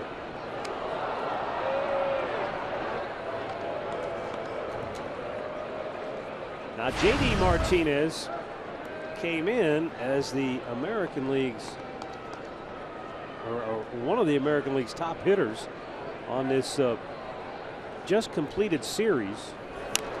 The Twins really held him at bay, going just 2 for his last 13, but it was the move of putting him up in the order and dropping Justin Upton down that might have sparked the Tigers after the Indians swept them in Detroit. Well, he hit a 3-run home run in his first game in that spot in the number 2 hole. Swung on and missed. Tomlin puts him away quickly. 2 down. Strikes him out for the 2nd time tonight. Head back for the Tigers, number 24, Miguel Cabrera. That brings up Miguel Cabrera, who's 1 for 2 tonight, with more on the Tigers' top player. Let's go down to Andre. Well, as you guys continue talking about the Martinez's and where Upton is in the lineup, Miguel Cabrera is the guy that's got the most comfortable. Terry Francona says, you know, the thing that stands out about him is his ability to have balance at the plate and never be fooled. He says no matter what you're thinking, he seems to be a step ahead.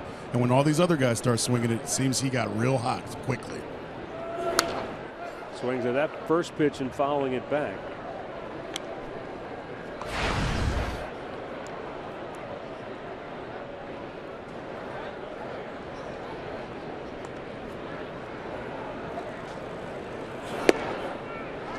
He is. When you talk about balance, I think that's what you talk about good hitters. You know, he doesn't reach for much. He takes the ball the other way. He just hits it where it's pitched. He can hit a breaking ball. He can hit a fastball. It could be in. It could be out. Is it freakish hand-eye coordination? What enables him to stay back and not get fooled? I don't know. He's so strong, and he's so relaxed in the batter's box. I don't know. He's a treat to watch. Great hands. I mean, and he's so strong, and you got to be able to see it. And he's smart, man. Look at this. I mean, he can. It's like batting practice when he's up there, and he makes it look easy. That's his 2nd hit tonight. So a 2-out single for Cabrera, and that's 3 hits in the inning now. And you're getting to that point for Tomlin that he's getting close to the end. There's a breaking ball down. And it's not a bad pitch. You see where it is, but it comes as a line drive off the bat of Cabrera. Josh, just over 80 pitches on the night, and he's been able to retire Victor Martinez twice.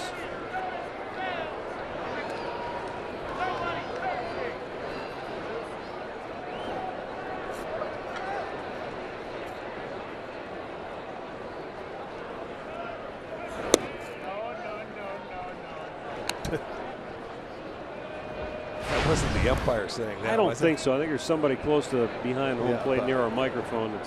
There's somebody in their dugout.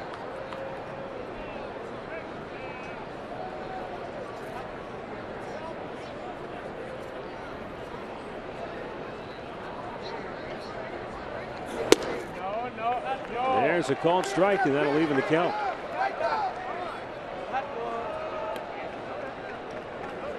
Victor not happy with the call. And when you're the American League Player of the Week and you hit everything in sight, I can understand why he might not agree with the call. The 1-1 pulls that foul. And now Tomlin jumps ahead.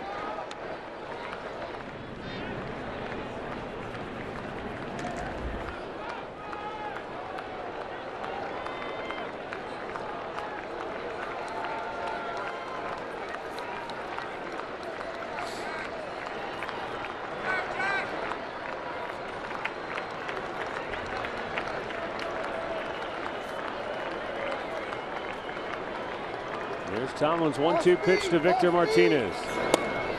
Down at his feet. Trying to get him to offer at it, but no dice, and it's even up at 2-2. Tomlin's had to work through it here in this 5th inning.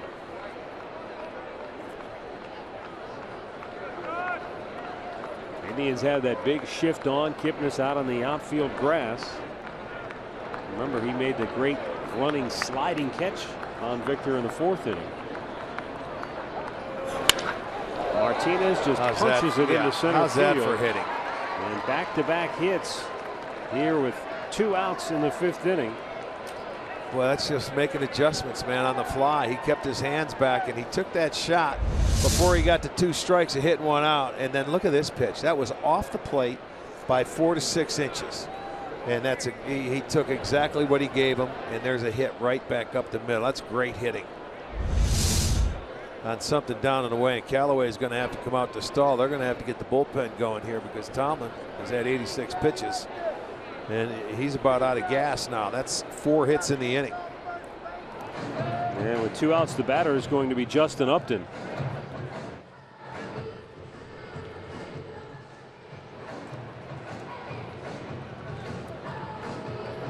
if that phone's working down there. I see guys in the dugout waving their hats.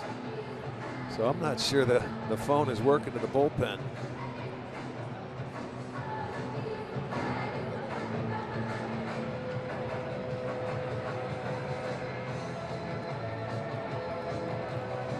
Well, you watch base hits on 2 good pitches. Here's Cabrera on a breaking ball down.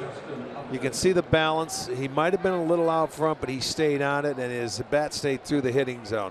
This is a pitch that's not even on the plate. And he goes to reach out there and just stays on it and brings it right back up the middle. Those were good pitches, but the good hitters beat that pitch right there. Both of them.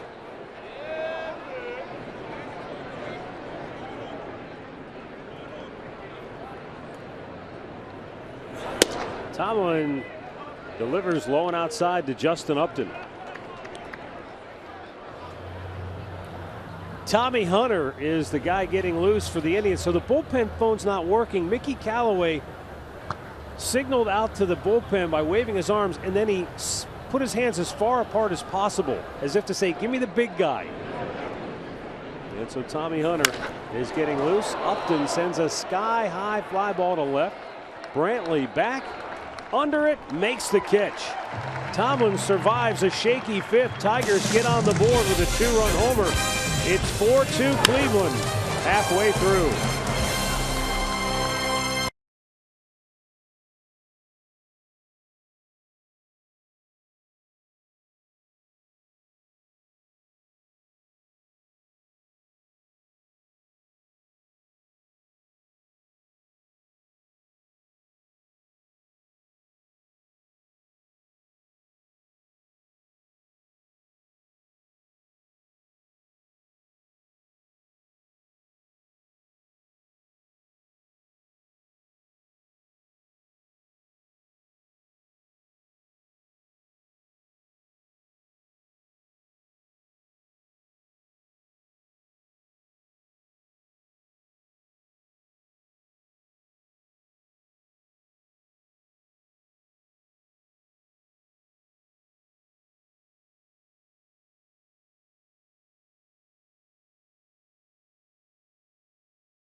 Flying out Pulaski and Jensen Lewis before and after ball games with Indians Live.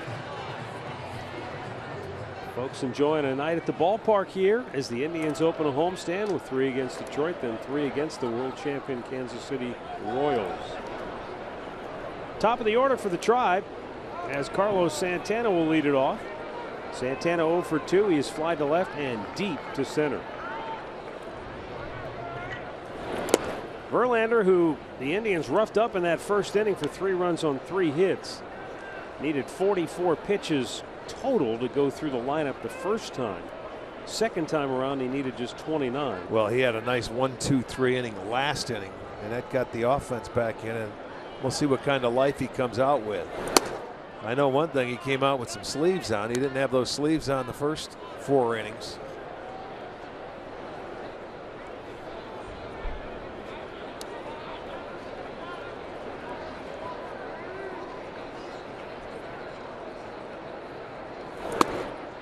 That's interesting because that means he was feeling cold while he was on the mound, because when you're in the dugout, they have the heaters. With the heaters in there, it's comfortable in the dugout. Well, it's cooling down, so I don't know. Maybe he wanted to cover him up. And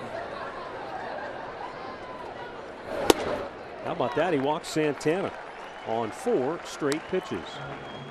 better take the sleeves off. First inning, it was a 2-run double by Mike Napoli to straightaway center field. Yan Gomes without a 2-out RBI single. It was 3-0. And Michael Brantley made it 4-zip with an RBI hit in the third. Tigers came back in the fifth on an Ian Kinsler 2-run homer. And that is where we stand. Home half of the fifth.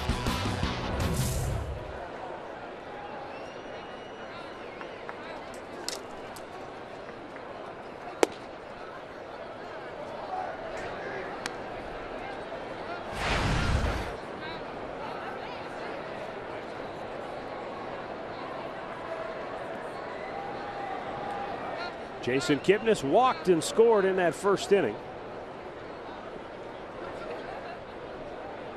Fly ball to left in the third. 1-1 to count.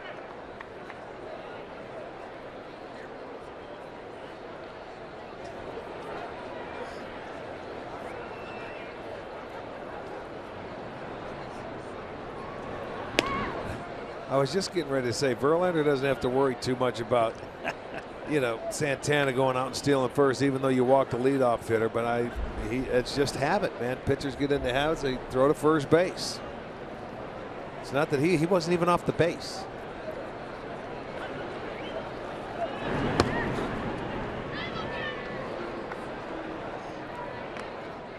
It's when you don't pay attention, Santana will take off, and you fall asleep on him. But that doesn't happen too often.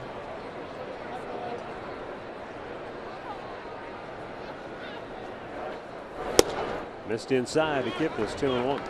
He's been trying to go in there a lot tonight with the left-handers, but every time he's missed, it's been in off the plate. This year for Verlander, the third time through the lineup, they're hitting .333 off him on the year. So Santana was the first one to go through for the third time, and he walked. And Jason lines it into center field. Santana hits second. He's going to head for third. No, puts on the brakes and wisely stops at second. Tribe has their first two on to start the bottom of the fifth. And Kipnis gets on the board with a hit.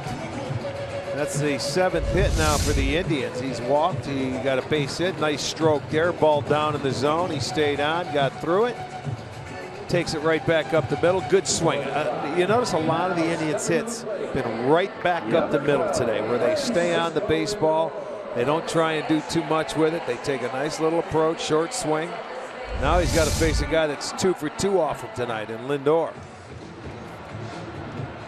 Francisco singled in the first, and he doubled off the wall in right field in the third inning.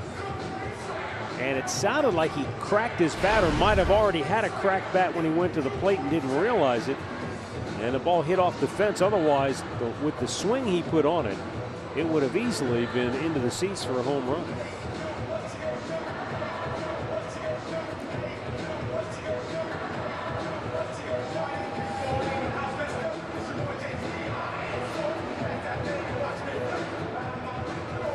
Well, you can see McCann way out in front. They're going over their defenses in case there's a bunt here. Still only the 5th inning, and Lindor's 2 for 2 off Verlander tonight so far, and he's come around to score 2 runs.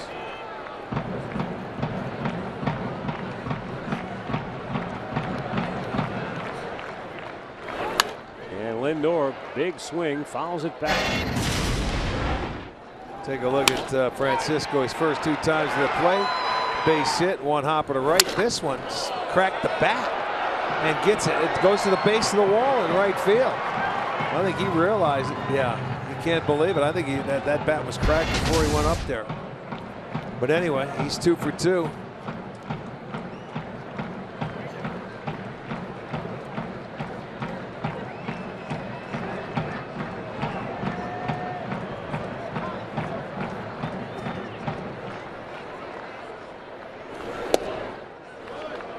Can a bat have just a real fine hairline Sure crack and you won't notice Yeah, it? it could have it down in the hands where you have the pine tar or anything that they put on it, the claw, and you just don't see it. You know, and it looks solid and it feels solid. It certainly can.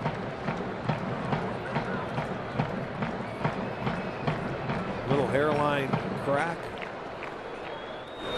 in the dirt. McCann blocks it, and the runners hold.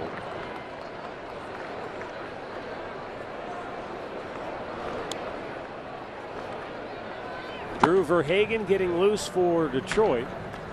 Tommy Hunter still up in the Cleveland bullpen, but he's not throwing at the moment. Oh, I think he's on. I think Tomlin's done for the night. You think so? Yes. 5 and fly? Yeah, I do.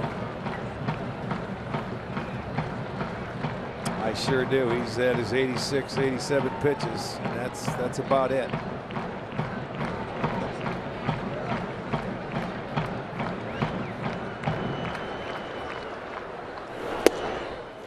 Missed inside. Verlander wanted that one, and it's 3-1. Well, there you go. Patience by Lindor. He's missed a lot in there to left-handers tonight. They haven't been swinging at it, so it's a good hitter's count here for Frankie.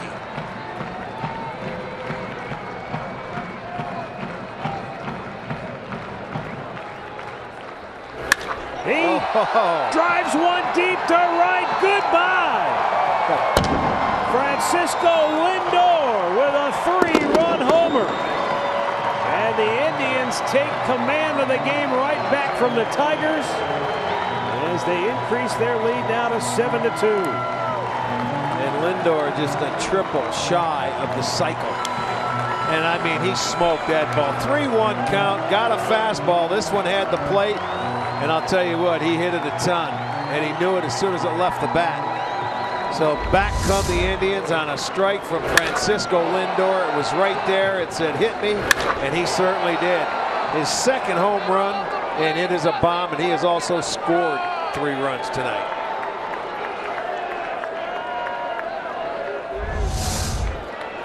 Seventh homer given up by Verlander.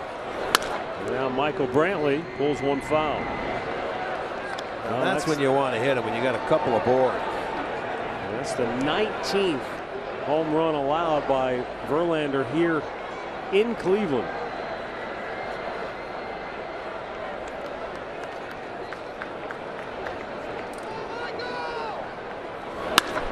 And Brantley with a fly ball to right field. He had that in just enough that Brantley really couldn't extend and drive it one away. Here's our Yellowwood bringing the lumber. Let's go back to that first inning. A big swing to foul it off and a pitch out of the zone. Another big swing trying to pull it, and I watch him cut down. And boy, it's a line drive to drive in the first 2 runs for the Tribe. He took a little bit off that third swing, and that ball was just a hair down, a little bit more, and came up with a big 2-out base hit back in the first inning.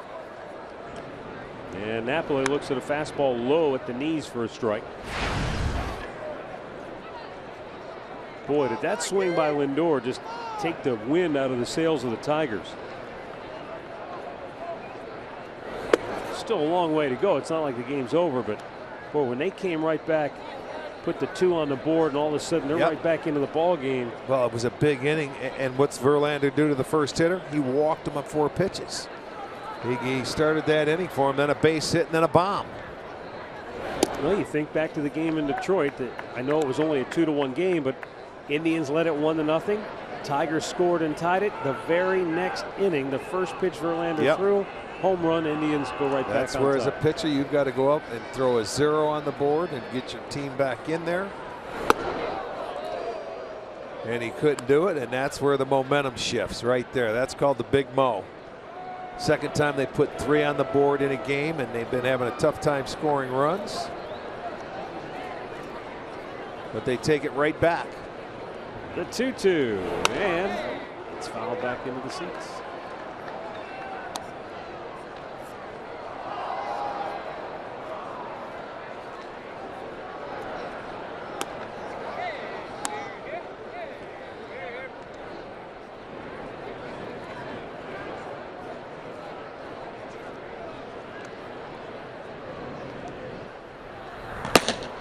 Buck Farmer getting loose for Detroit. They had Drew Verhagen. I don't know if something happened to him or if after the home run they just changed their mind. That could have been the case.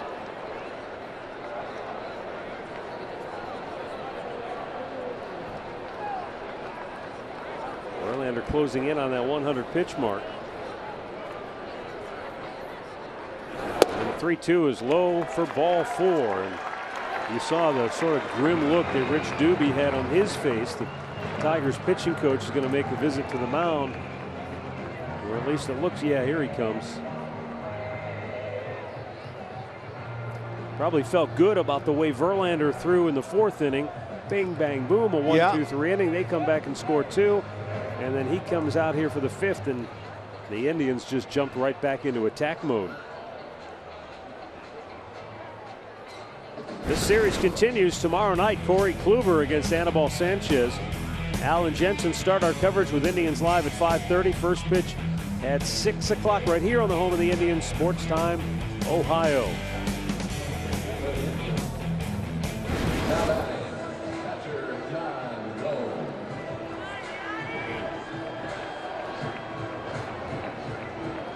Mike Napoli with another good at bat. He was down 0-2, ends up with a 7-pitch at bat, drawing a walk. And you mentioned that earlier, Rick. A lot of Indians hitters able to get deep into counts against Verlander. He can't put them away. He gets the 2 strikes, and they end up going deep into that bat. And I don't know if he's going for the punch out instead of just trying to let him put in play. Gomes retired on the slow roller by Iglesias. 2 down. Napoli in the scoring position. Looked like Jan started his swing, wanted to stop, but he was already halfway through it.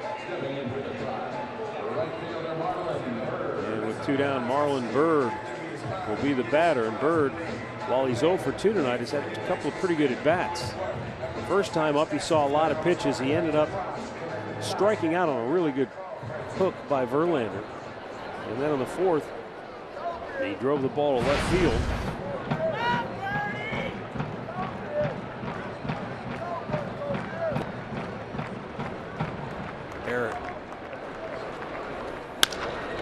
And he gets after that first pitch again, but Iglesias is there to throw him out. The inning is over, but the Indians strike back here in the 5th on a 3-run home run by Francisco Lindor. 7-2 Cleveland.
Verlander a little soul searching right now in that Tigers dugout, and the Indians have clobbered him for 7 runs on 8 hits tonight.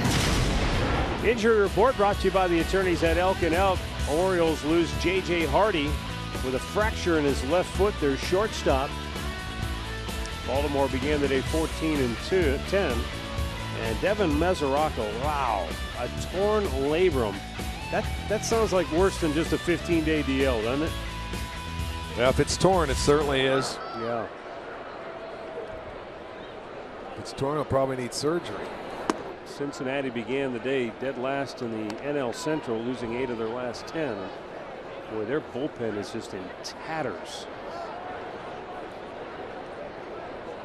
Nick Castellanos, as Josh Tomlin does indeed come back out here for the 6th inning.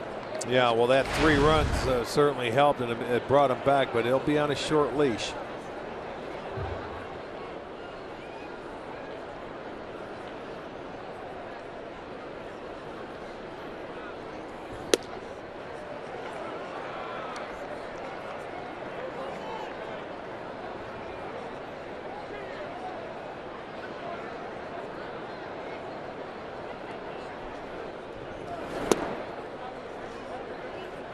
That's a close pitch. 3-1.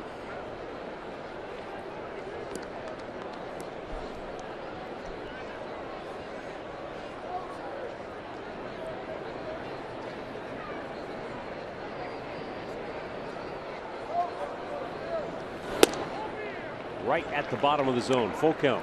You know, not a bad idea there by Castellanos. You're leading off the inning. You're down by 5. Take that 3-1 pitch. You need a base runner really to get it going. So Tomlin came back with a strike though. In the air to center field. Drifting back is Naquin. And still going back onto the track and makes the catch right in front of the wall for out number 1. That ball had some serious carry to it. And Naquin ends up running it down. James McCann. Yeah, he took his eye off it now, and you're getting to the point now. I think that sky has something to do with it too, looking up there.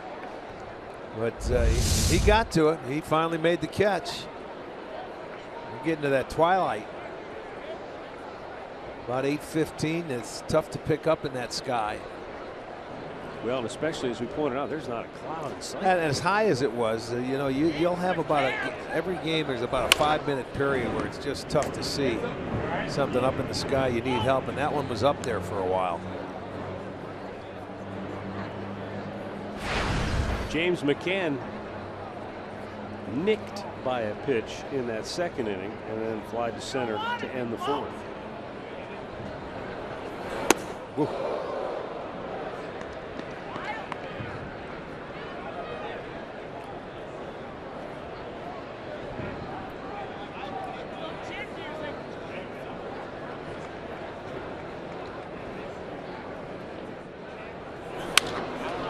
Player right side. And you know, the 3 outs that they sent Josh out to try and get here from 5 innings, you know, if it stayed a 4-2 game, I'm sure Josh probably would have been done, but they come back to add that 3. These 3 outs mean a big difference in a ball game. You know, so now if he can get through it and this 6th, then your bullpen needs 9 outs. You know, and you've got a fresh bullpen after coming off an off day. You could use just about anybody you want. But you know, when you need 12 outs and you know you've got a series, another one going tomorrow, the starters are very key. Wow.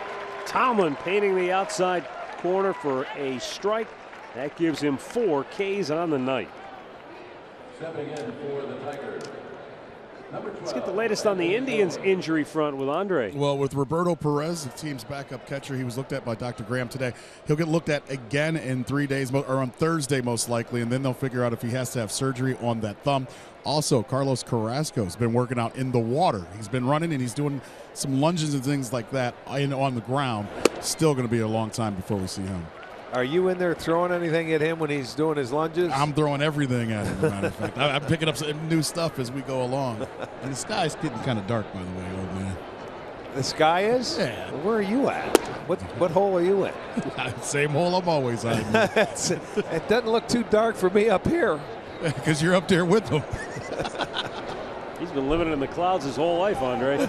So I've heard. The 1-1 to Anthony goes, and it's fouled off to the left. He had to get an old man in tonight. He hasn't done it in a week. Tomlin just over the 100 pitch mark, trying to work his way through this 6th inning. Well, get him 1 more strike and 1 more out, and he'll give you a solid 6.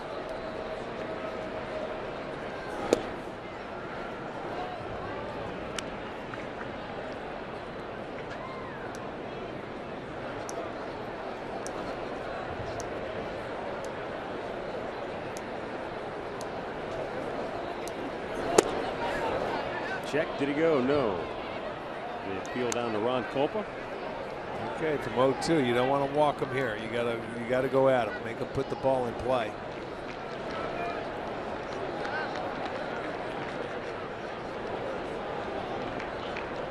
Josh shakes him 3 times. Now he's ready. Swung on and missed. He struck him out. Tomlin with his 5th strikeout of the night finishes in fine fashion, retiring the side in order for the first time tonight.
the bullpen has been made for Buck Farmer.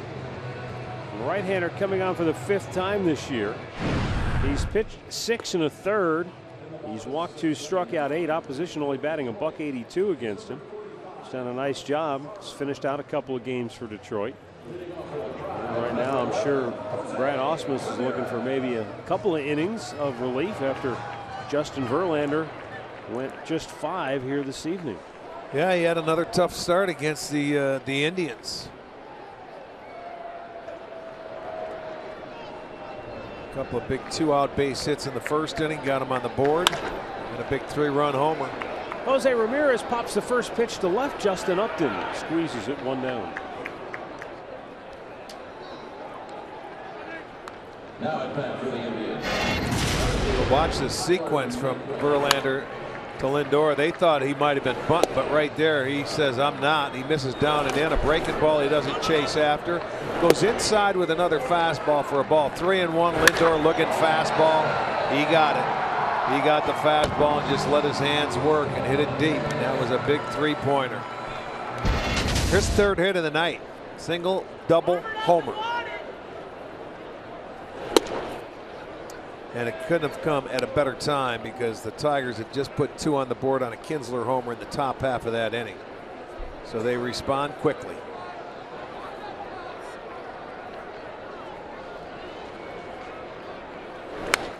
Tyler Naquin fouling it back in a count 0-2.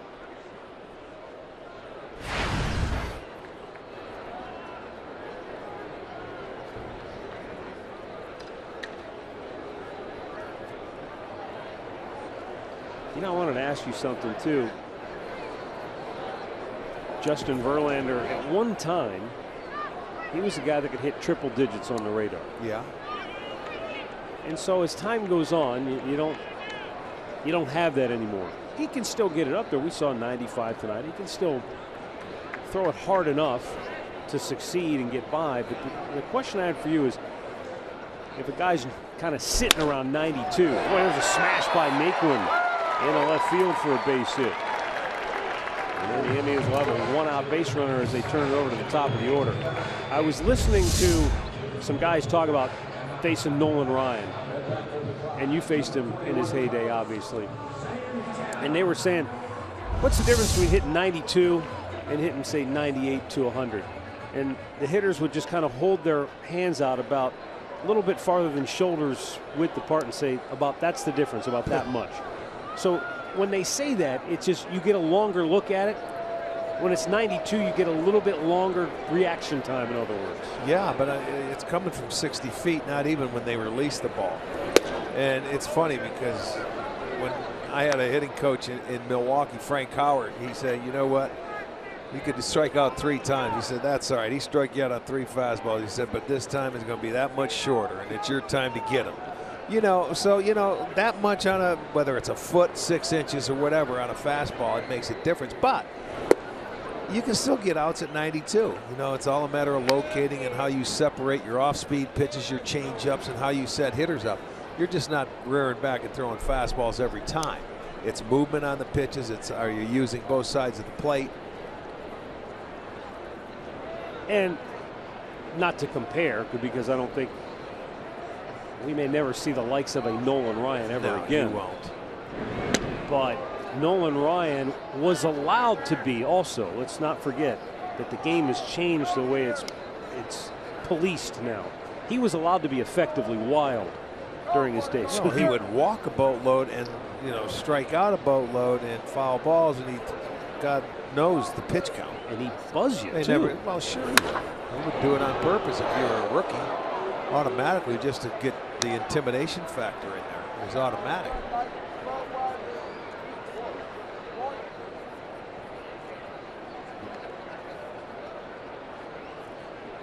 Yeah, hitters don't have to worry about the inside part of the plate like they used to.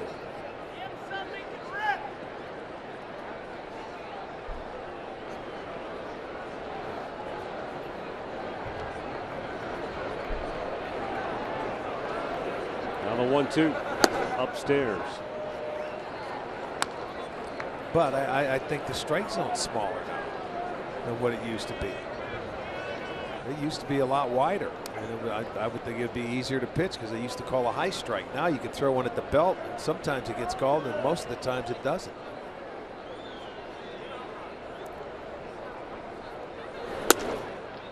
Santana once again working out of that leadoff spot tonight patiently. Works the count full. He walked and scored in the 5th inning.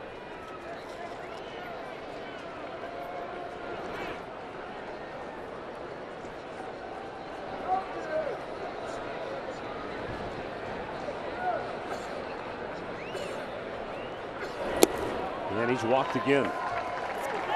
So Santana with a walk puts Tyler Naquin in the scoring position. And the Indians have 2 on with 1 out. And Jason Kipnis coming to the plate. You know, the other thing I thought was interesting, Rick, talking about pitchers and the way the game's changed a little bit as far as what you can do.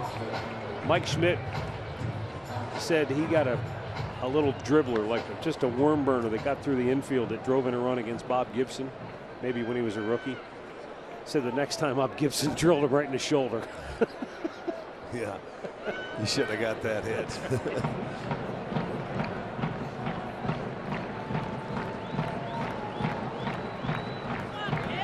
2 on, 1 out. Jason Kipnis singled and scored his last time up. He scored twice tonight.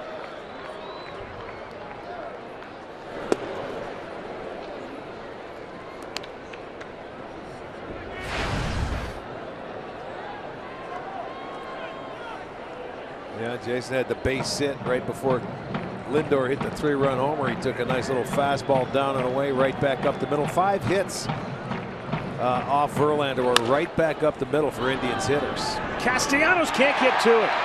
Everybody's safe and the bases are loaded. A little infield dribbler by Kipnis. You talk about perfectly placed. It was just that for Jason Kipnis. And he said, as many times I've hit line drives and been robbed, I'll take it. Yeah, I mean, here you go. He had to pick that ball up and it hit the ground. I don't even know if he would have threw him out if he would have caught the ball. And then Lindor, he has 3 hits.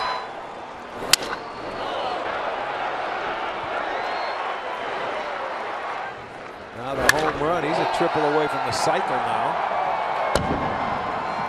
The Indians with double-digit hits. They have 10 on the night. And so, with the bases loaded and 1 out, Lindor tries to blow this game wide open now. Ground ball up the middle, backhanded by Kinsler to second for 1 on the first. A double play saves the day for Detroit and keeps them alive in this game.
Is brought to you by the injury lawyers at Elk & Elk, proud partner of the Cleveland Indians.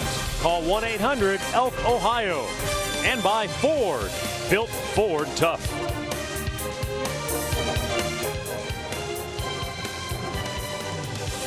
(7-2). Indians lead it. 7th inning here at Progressive Field. And Tommy Hunter coming on for the Indians after Josh Tomlin went 6 innings. Tommy Hunter making a second appearance for the Indians since being activated. Tomlin went 6 innings tonight. Gave up 2 runs on 9 hits, did not walk a batter, struck out 5.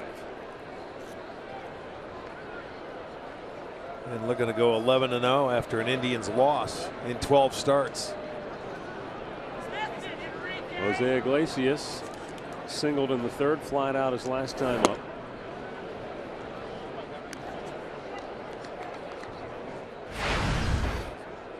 Yeah, Hunter's first game pitched for the Indians took a loss on a couple of bloops.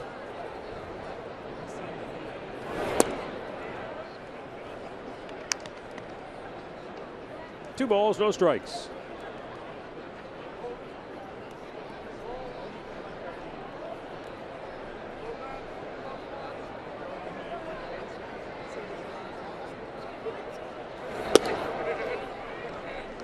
And there's a strike.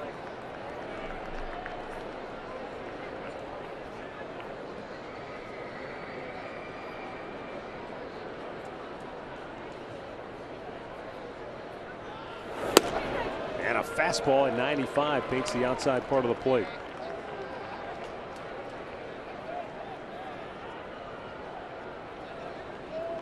Top of the order, Ian Kinsler waiting on deck. And a breaking ball bounced to second. Kipnis flips it over, 1 away. As promised earlier, it's Miller time, brought to you by Miller Lite. Tigers had 1st and 3rd, 1 out in the 1st. Fly ball to right, caught by Bird, throw to the plate. The call is safe, but the Indians go to the video replay, and Mike Barnett was all over it.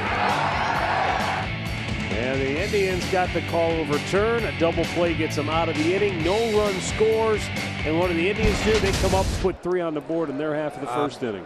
That was a big turning point. Whether, you know, you look at the score now and you don't think about it, but it was the 1st inning and big play in the ball game. No question about it. He looked safe, but boy, it's tough to fool the cameras, isn't it? That front foot was up and it was past the plate. Yeah, I didn't. When we looked at the replay initially, I wasn't looking at his front foot not touching home plate because it looked like it had. Well, everybody thinks his front foot, because it's extended, it goes out there, you're going to touch it, but many times that foot stays above the ground by about 4 or 6 inches, and you see it's up. Yeah. And it never touches the plate. It's the back leg or knee that touches the plate, and the tag was applied when that front foot wasn't there. So it was. Hit to 3rd. Kinsler testing Ramirez once more, and Jose retires him, 2 down. Well, watch the game from the corner in right field, where the new drink rails out and left with the district ticket presented by Sports Time Ohio. District tickets are only $13, and that includes your first drink as well. So go online, available at Indians.com.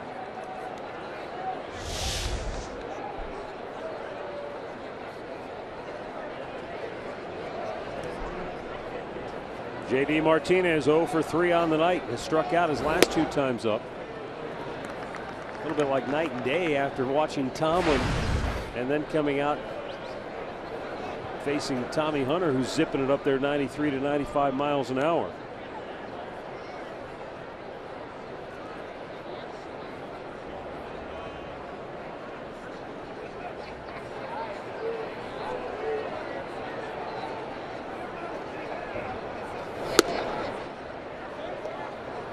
Cutter maybe just missed outside with that. 1-1. Hunter began last year with Baltimore, traded to the Cubs. Had a couple of surgeries after the season ended to repair a core muscle.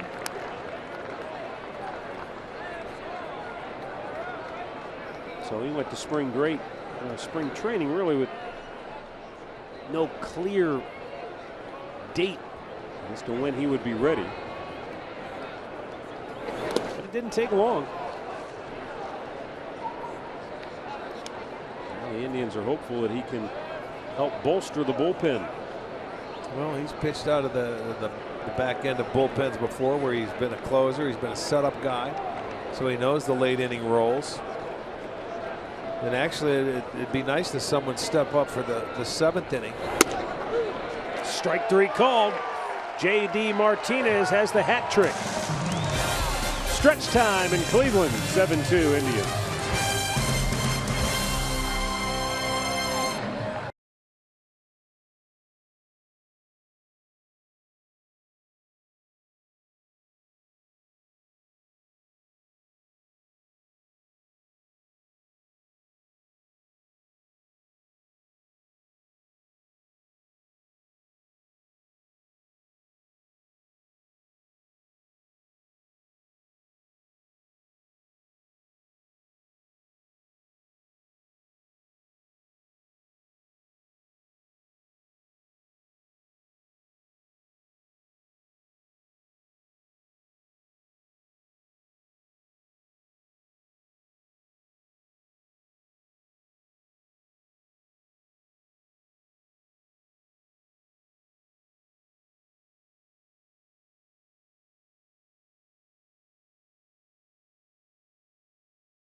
Well, how about she's rocking the old 1995 World Series sweatshirt? Don't see many of those around. Right in the middle. Oh yeah, I got you.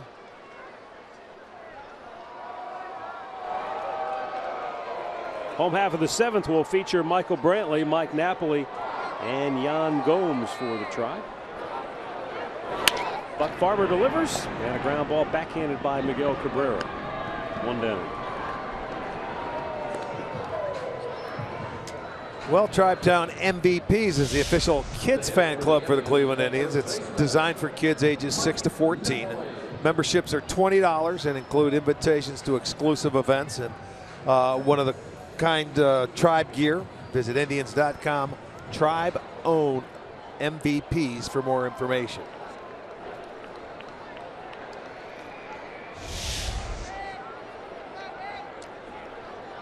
Here's Mike Napoli. Big guy got it started for the Indians here tonight.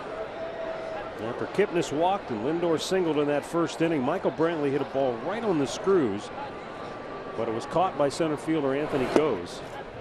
And then Napoli came up, and you pointed out 2 big swings. Nothing to show for it, but then with 2 strikes, he just kind of shortened it up and smoked a line drive over the head of the center fielder Goes, and the Indians were off and running tonight.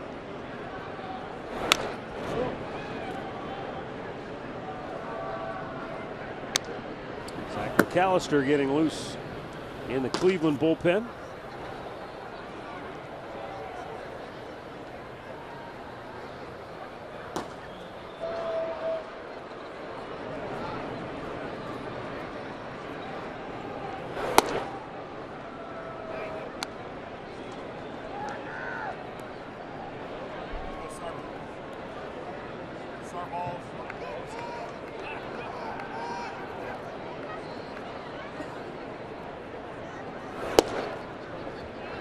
Down 0-2 in his last at bat and ended up drawing the walk.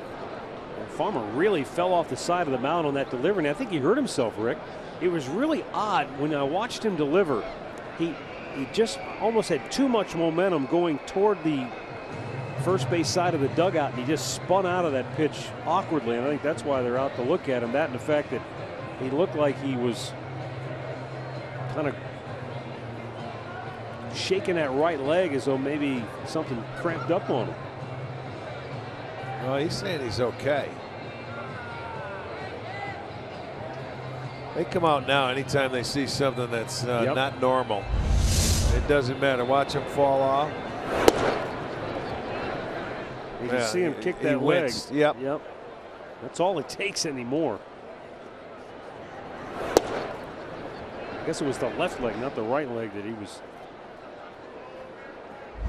flexing a little bit, but he talks his way into staying in there. Now the 2-2 to Napoli. Fastball, and he humps it by him, so obviously he's okay. 2 down.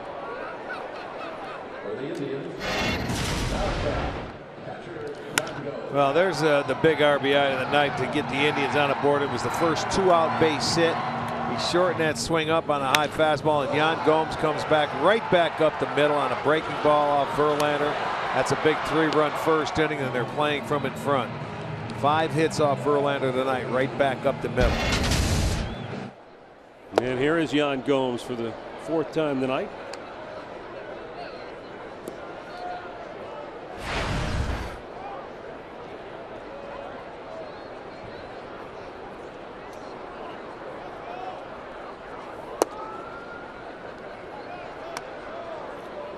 One ball, 1 strike.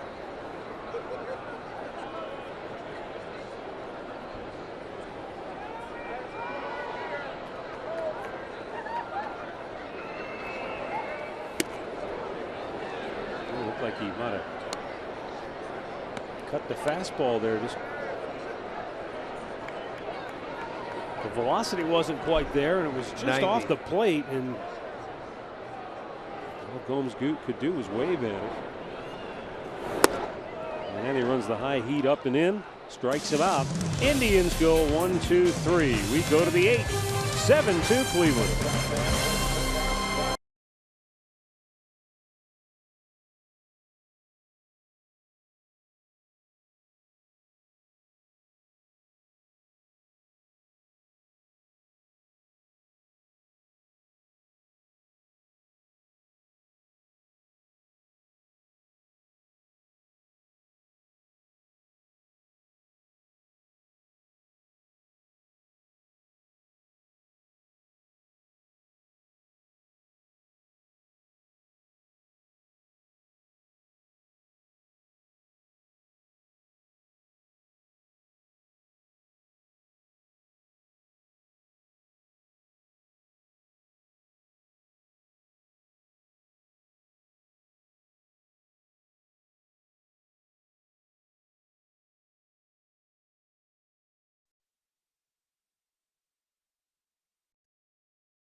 This copyrighted telecast is presented by authority of the Cleveland Indians and may not be reproduced or retransmitted in any form. And the accounts and descriptions of this game may not be disseminated without the express written consent of the Cleveland Indians.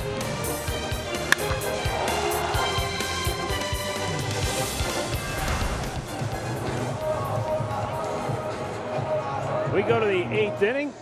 Indians go back to the bullpen after Tommy Hunter worked a 1-2-3 7th inning. Zach McAllister comes on here to pitch in the 8th. Leading off for Detroit will be the first baseman, Miguel Cabrera.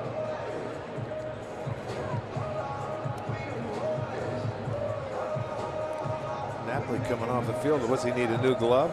His string? I think the string must have broken a glove in the webbing. Needs another first baseman's glove. Timeout, equipment change.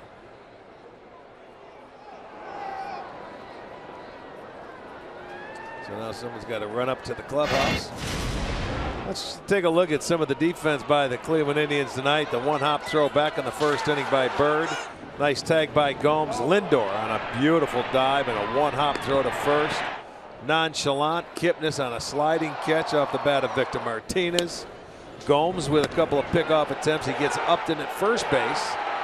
So they played some pretty sharp defense tonight.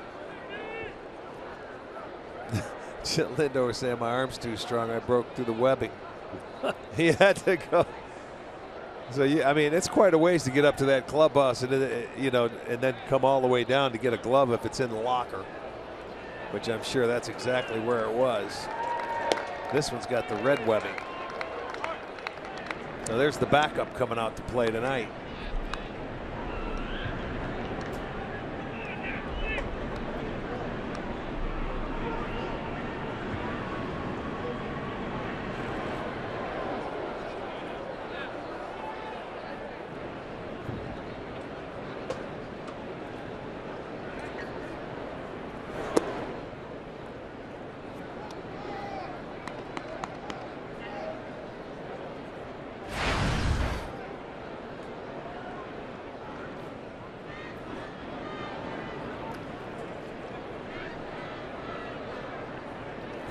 I was just thinking, Rick, when we were on the road, I can't remember the game. I don't think it was in Philly. Maybe it was in Minnesota. There was a play at first base where the Indians went to the review on a pickoff play. And he had that glove on, I'm pretty sure, because remember, we could tell it was the red webbing that just caught the shoulder of the jersey on the player that was trying to get back to the bag. You got a better memory than I do there. Who was that? I remember Howard at first base when they picked off maybe that's Davis, what I'm thinking of. And they reviewed the play and that's overturned what I'm thinking of. Yeah, he had a similar glove then. Well, I remember had that red webbing in it. Napoli and Howard, very similar. I mean, remember he said he should have slid back with his left arm, instead of the right arm, because the left-handed first baseman can tag you. Well, that's a good point. I was going to go back to that at some point, and we never really had a chance. But when they picked Upton off, now granted that's coming from the catcher, not from the pitcher, back in the fourth inning, I noticed, as Cabrera fouls it off, that when Napoli took the throw and turned back, his foot was right in front of the base. In other words, when Upton slid back hands first, he had nowhere to go. Right. Otherwise, he snapped his fingers sliding back into Napoli's foot. So he had to try to slide and reach around his hand, and that's when around his foot, and that's when he smacked the tag down on him. That's a natural position at first base when you get a throw like that, to just stay with the ball and tag through it. Now I'm assuming this is by design to put your foot down right there. But when you're trying to take a throw, it might have just been good luck too. Yeah, you're trying to get to the base as quickly as possible, and then you just want to get there. The throw happened to be right on the money by Gomes, and his foot was there. It didn't make it any easier for Upton to get his hand to the base. Now the 3-2, and Cabrera fouls that off to the right.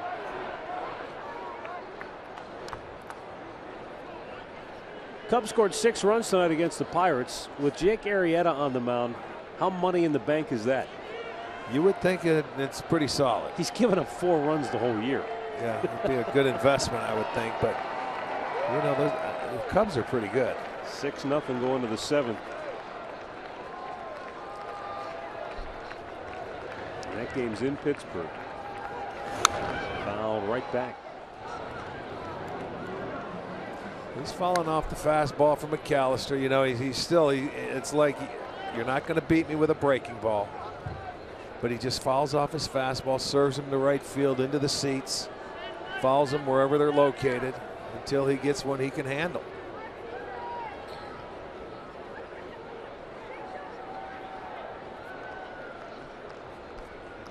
This will be pitch number 9. Oh, he just lays off He a knew high it. Look, heater. he's talking to himself up there. He knew it. Wow. And that goes back to kind of what you were talking about before. I mean, this is a tough pitch to lay off for most mortals. Sure it is, but you know, he knew it. Look at him, huh? Victor Martinez. It's just like he knows what's coming in the batter's box. There's not many hitters as smart. He sets pitchers up, and he enjoys playing the game. He makes it look easy, and that's not an easy thing to do for I don't care who you are in this game. Victor Martinez 1 out of 3 tonight. And he smokes it to right field. Bird makes the chest high catch, rifles it back to first base, but Cabrera is back safely. 1 away. And now Miggy looking out at Marlon Byrd with his hands up in the air like, what are you doing? What are you trying to throw me out for? At bat for Detroit, number 8, Justin Upton. Hey, look at it. Now he's just, you know, it doesn't matter the score 7-2. He's going to let him know. What are you doing, man? It's 7-2. I'm not going anywhere.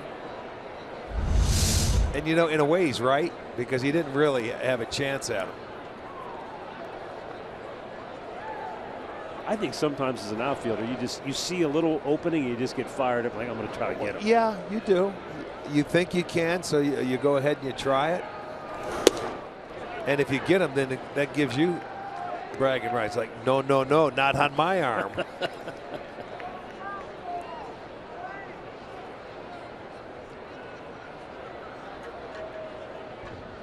I still think one of the greatest outfield assists I've ever seen was that play in Cincinnati, an old Riverfront Stadium, when Paul O'Neill for the Reds was trying to pick up the ball and he couldn't pick it up, and he just kicked it and it went right to the first baseman. Oh, it's unbelievable. Yeah, he was so frustrated he couldn't pick it up, put a fork in it. Now the 1-1. And there's a liner to center, and that's a base hit. So Justin Upton has 2 hits on the night, could very easily have 3 if not for a spectacular play by Lindor early in the game. NASCAR is back on FS1 Saturday as the circuit heads to Kansas for the GoBowling.com 400, where Jimmy Johnson will look to defend his title from last year. I'm not making this up. It's right on the graphic. It all begins at 7 only on FS1 or watch it live on Fox Sports Go. How can you miss it? Go Bowling 400. That's Murph's race.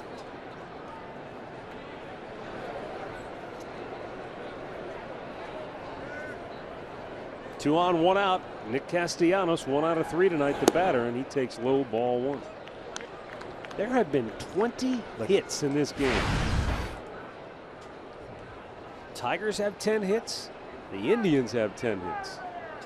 But where it matters, the Indians lead it 7-2 in the run column, and here comes Mickey Callaway. Well, he's letting the bullpen get up and start throwing. 7-2 ball game, and you know, you're out there, you want to get some work in, and you're thinking, okay, let's go get some work in, but 2 have reached.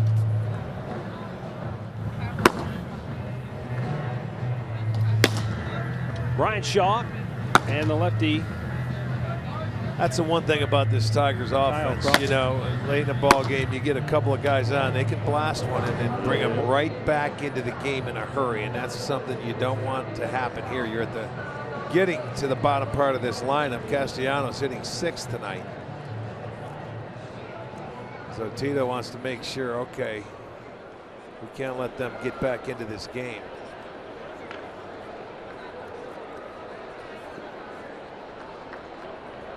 So he's looking for a ground ball, get a double play.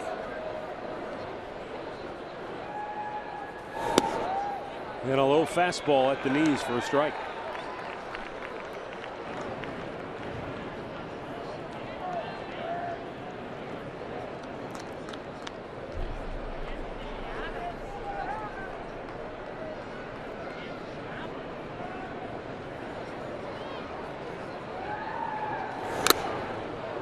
the mask of Yan Gomes. You know, we've seen that happen a couple of times on the road where a ball just goes right off the top of the catcher's mask and goes way up onto the screen or the helmet. Yeah. Ball's just now trickling down the screen.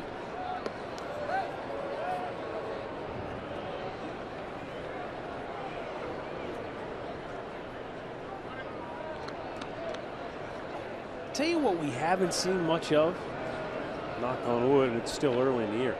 We haven't seen a lot of those direct hits this year where a catcher just gets stunned.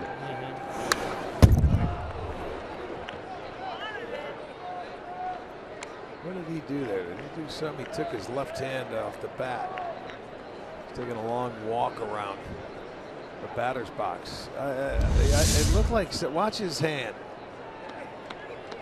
That right one, and he's just going to keep it off. See, something happened. The left wrist. Yeah. He took that swing, and it affected looks like he's something. got it taped up, Rick. Yeah. I have a little something. You know what? It probably hurts when you swing and miss. And he doesn't. doesn't. Didn't that time. And coming around third base, Cabrera is going to be waved home, and he's going to score. So no quitting this Tiger bunch. Still 2 on, still only 1 out. And it's now a 7-3 ball game as McAllister's given up back-to-back hits.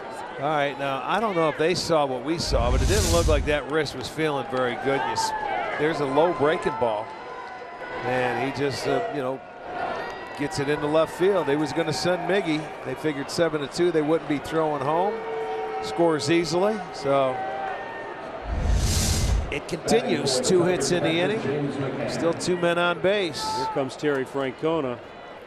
And he's going to make a move to the bullpen here. He wants Ryan Shaw here in the 8th inning with 2 on and 1 out. Even with a 4-run lead, the Tigers, as we mentioned, can strike quickly. So Shaw's coming on when we come back.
At Comerica Park, and there was an incident in which Brad Ausmus asked the umpires to make him take off his ring, and the umpire said, no, it's rubber. Why should he take it off? Ausmus came out a second time to complain, in which Shaw said, all right, fine, I'll just take it off.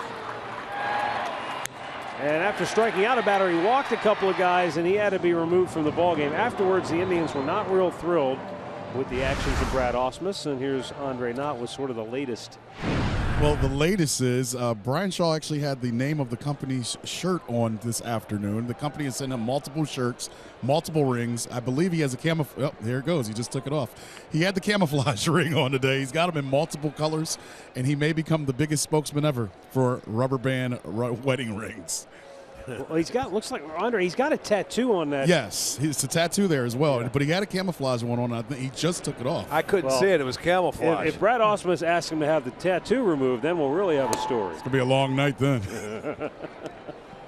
His first pitch to James McCann is ball 1. McCann is 0 for 2 after being hit by a pitch his first time up.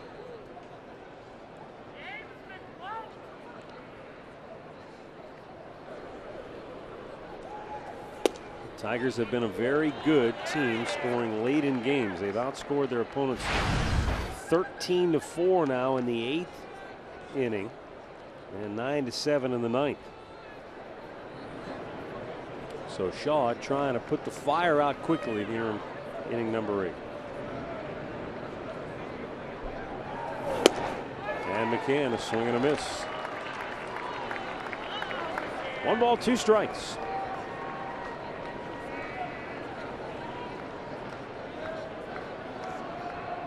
Jared Saltalamacchia has moved to the on-deck circle to pinch hit for Detroit.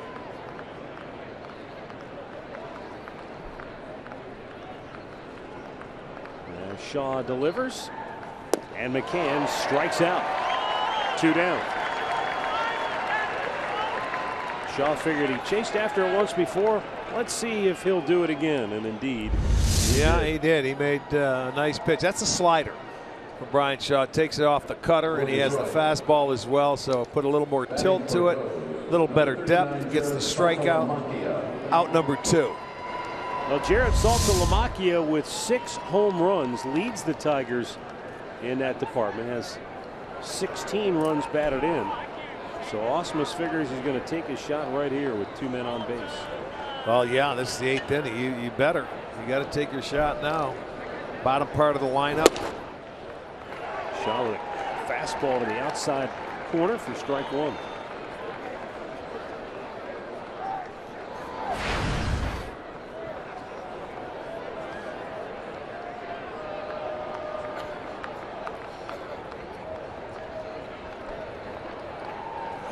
Swung on and missed. His fastball has so much movement on it. Yeah, that first one 94, that one 95. Watch You look this at, thing. yeah, that's what you talk about, the movement. Brian's a right-hander that sometimes throws like a left-hander where he has a tough time throwing it straight. Yeah. You know, and sometimes you think his fastball's a cutter, but he has the cutter, he's got a fastball, and that slider. 2 on, 2 out, 2-strike pitch. And a little bit outside with a straight fastball. That time looked like either a 4-seamer or one that had run the opposite direction.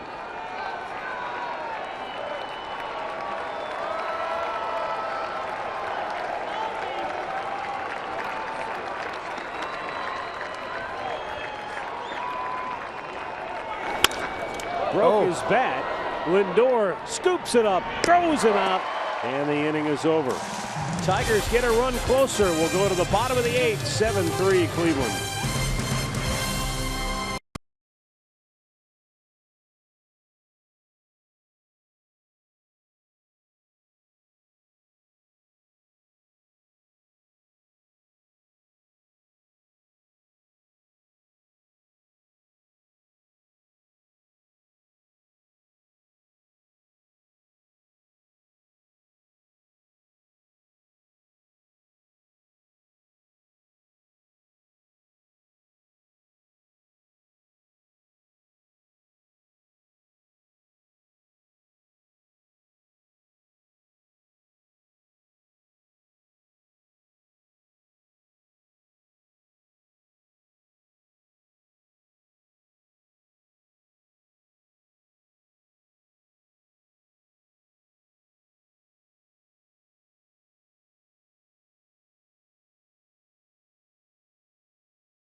new pitcher for Detroit is left-hander Blaine Hardy. And he'll be coming on to face the bottom third of the Indians order. Marlon Byrd, Jose Ramirez, Tyler Naquin all due up. Andrew Romine has come into the ballgame now for Detroit for Anthony Goes in center field.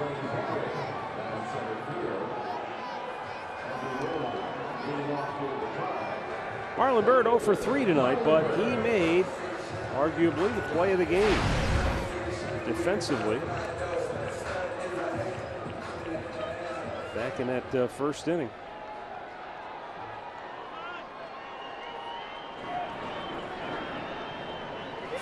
Turned a fly ball into a double play when he caught the fly ball hit by Victor Martinez and then threw out J.D. Martinez at the plate, even though they needed video replay to overturn the call and get it right.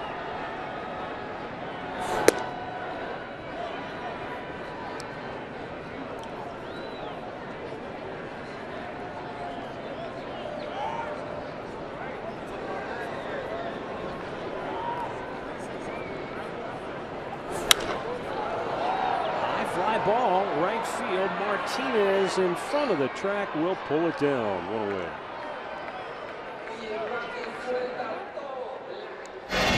Our Pat O'Brien play of the game. Francisco Lindor. What a day. Base hit in the first, double in the second, 3-run homer in the fifth. So he's driven in 3.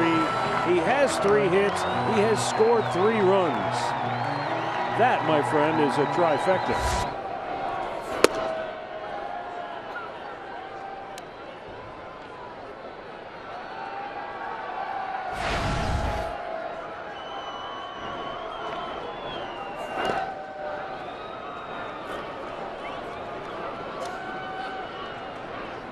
Jose Ramirez had a base hit in the second inning. 1 out of 3 on the night. This is the second time Hardy has pitched against the Indians. Came in once in Detroit, pitched an inning and a third with zeros across.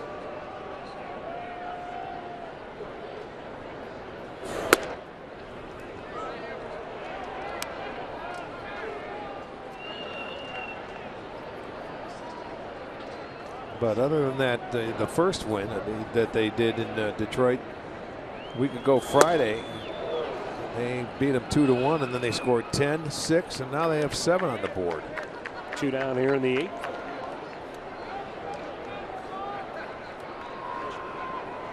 For the Tribe, batting for and we'll get Rajai Davis batting for Tyler Naquin.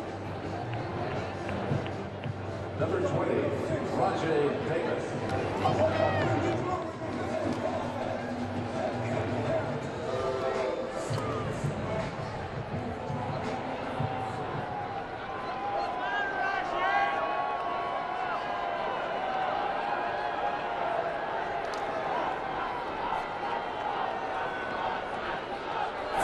And a fastball up high for Hardy. 1-0.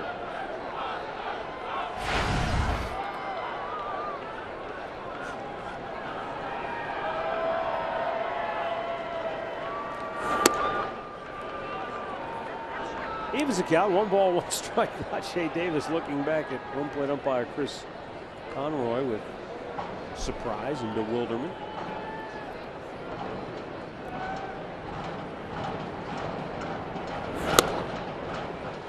Chases after the pitch just above the belt, maybe let her high. And the count 1-2.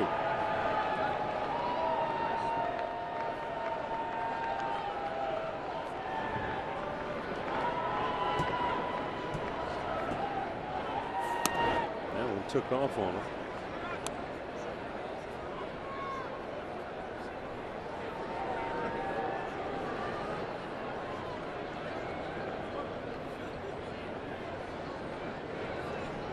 Now the 2-2. Man, it got a piece of Rajai after he fouled it off. Yeah, sometimes it goes straight down, comes back up, and it catches you, and I'm not so sure. It looks like it got him in the stomach.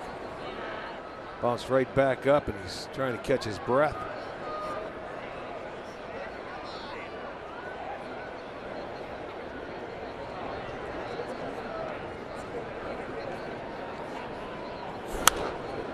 Back over the screen. By the way, Rick, Arrieta in Pittsburgh tonight, where the Cubs scored him 6 runs. 7 innings, 2 hits, 2 walks, 5 strikeouts. Another pedestrian start for the alien. He's pitching like he's on a different planet. No doubt about it. Rajay rips a ball to left field over his Upton, makes the catch, ending the inning. 8 complete. Cleveland 7, Detroit 3.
Progressive Field. Cody Allen is on to try to get the final 3 outs. And Jensen, it's nice finally to have a cushion going into the ninth. I had a flashback right when Francisco Lindor came up with 2 on and nobody out, and I heard this voice in my head. Do you pitch to it? Well, I don't know if Detroit's going to be pitching to Francisco Lindor much longer. Probably shouldn't have pitched to him in that situation. Hindsight being 20/20 and all. Glad he didn't bunt, Rick. All right, coming up after the game, Indians Live. Make sure you join us. It's brought to you by Conrad's Tire Express and Total Car Care. Back upstairs we go to Matt and Rick for the ninth. Well, guys, if you had any doubt as to how badly Terry Francona wanted this game, this will clear it up for you real quick. Cody Allen coming in. This is not a safe situation, but the Indians have lost 3 in a row, 5 out of 6, and Tito wants this one badly. And so he's going to Cody Allen to make sure this one doesn't get away. Rajay Davis stays in the ball game, taking over for Tyler Naquin after he pinch hit for him. And Lonnie Chisenhall is now in right field for Marlon Byrd. Jose Iglesias, Ian Kinsler, J.D. Martinez due up for Detroit.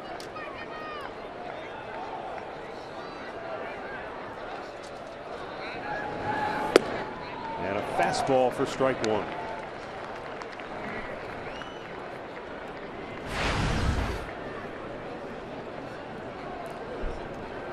Yeah, for Brian Shaw, when he came in, that was his 12th game appeared in, and this is also Cody Allen's 12th. So it's almost like, you know, when one pitches, in comes the next. And these are 2 guys that, you know, they're machines, boy. I think they're better when they work. The more they work.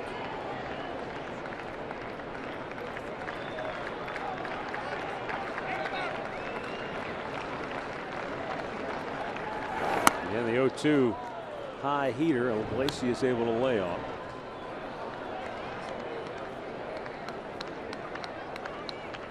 Iglesias beat out an infield single in the 3rd.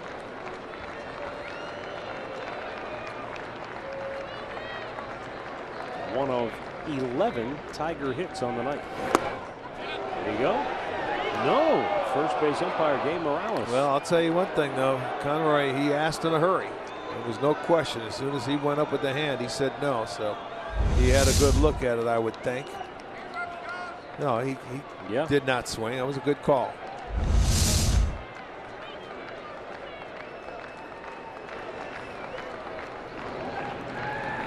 High fastball strikes him out. One down on the night. Keys to the game revisited courtesy of Mazda. Keep him in the park. Well, Ian Kinsler did hit a 2-run shot on the 5th, and that cut the gap to 4-2 at the time. And the Tigers this year have been almost unbeatable when they hit a home run. But the Indians got the 3 runs in the first, and the key was they added on tonight. Yes, they did. That 3-run homer by Lindor in the 5th inning was enormous. Ian Kinsler looks at the breaking ball. Down low.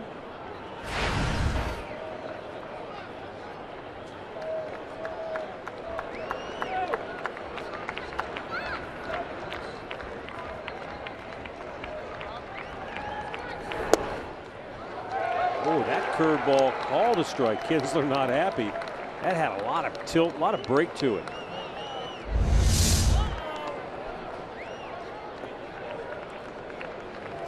Good curveball. As a hitter, you don't want to swing at it because you got a good chance of beating it in the ground. Good fastball to follow it. Wow, that one has. That stayed up. That probably has Cody Allen shaking his head a little bit. 2-1.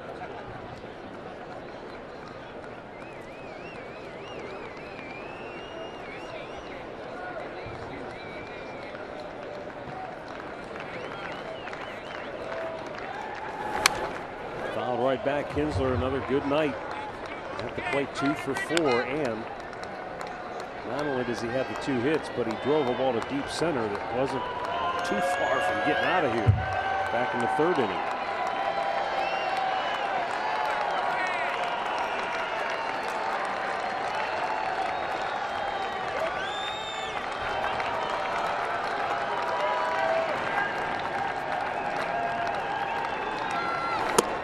Checks on a high heater. And the count goes full.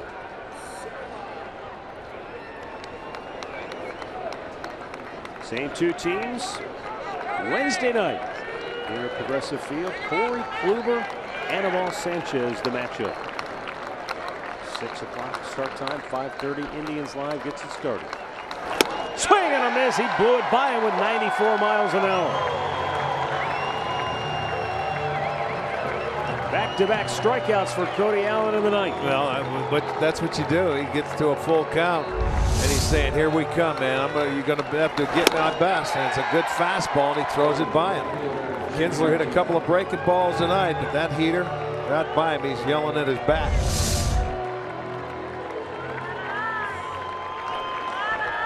Now J.D. Martinez, who is 0 for 4, has struck out each of his last 3 times up.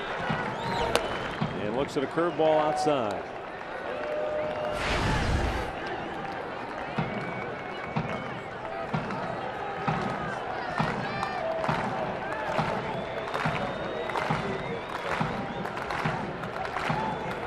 There's a low tracer to even the count 1-1.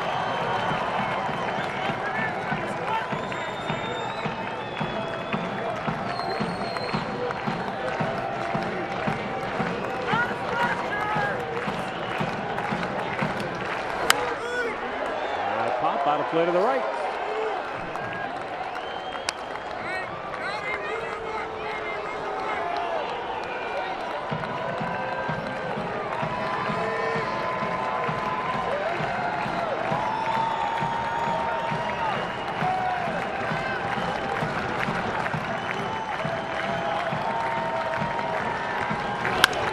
So we're going to ground ball up the middle and through.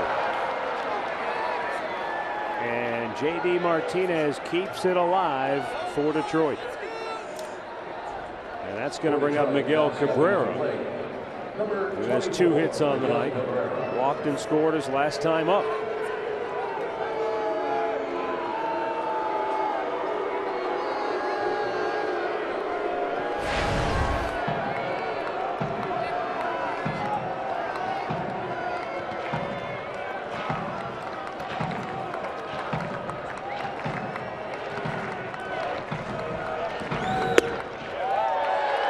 Cabrera takes a strike. Cody, a lot of first pitch curveballs, it seems like, here tonight. Well, he's going to take him off that heater. If he can get it in for strike 1, man, it makes a huge difference.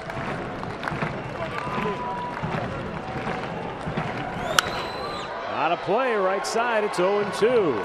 Because that second pitch, when you can drop that hook in, there's still a little doubt in that hitter's mind if you're going to come back with it or you're going to come back with the fastball. So you put a little doubt in that mind, and that's all it takes.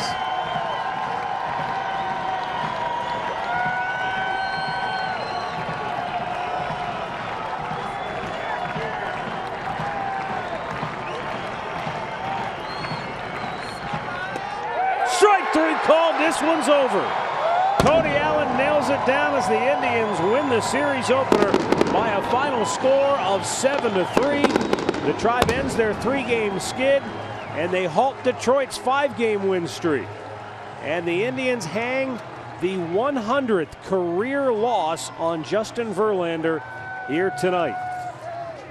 The winning pitcher is Josh Tomlin, who improves to 4-0 on the year, and he's now 11-0 out of 12 starts after an Indians loss. That is just incredible. Tribe is now 11-12 on the year.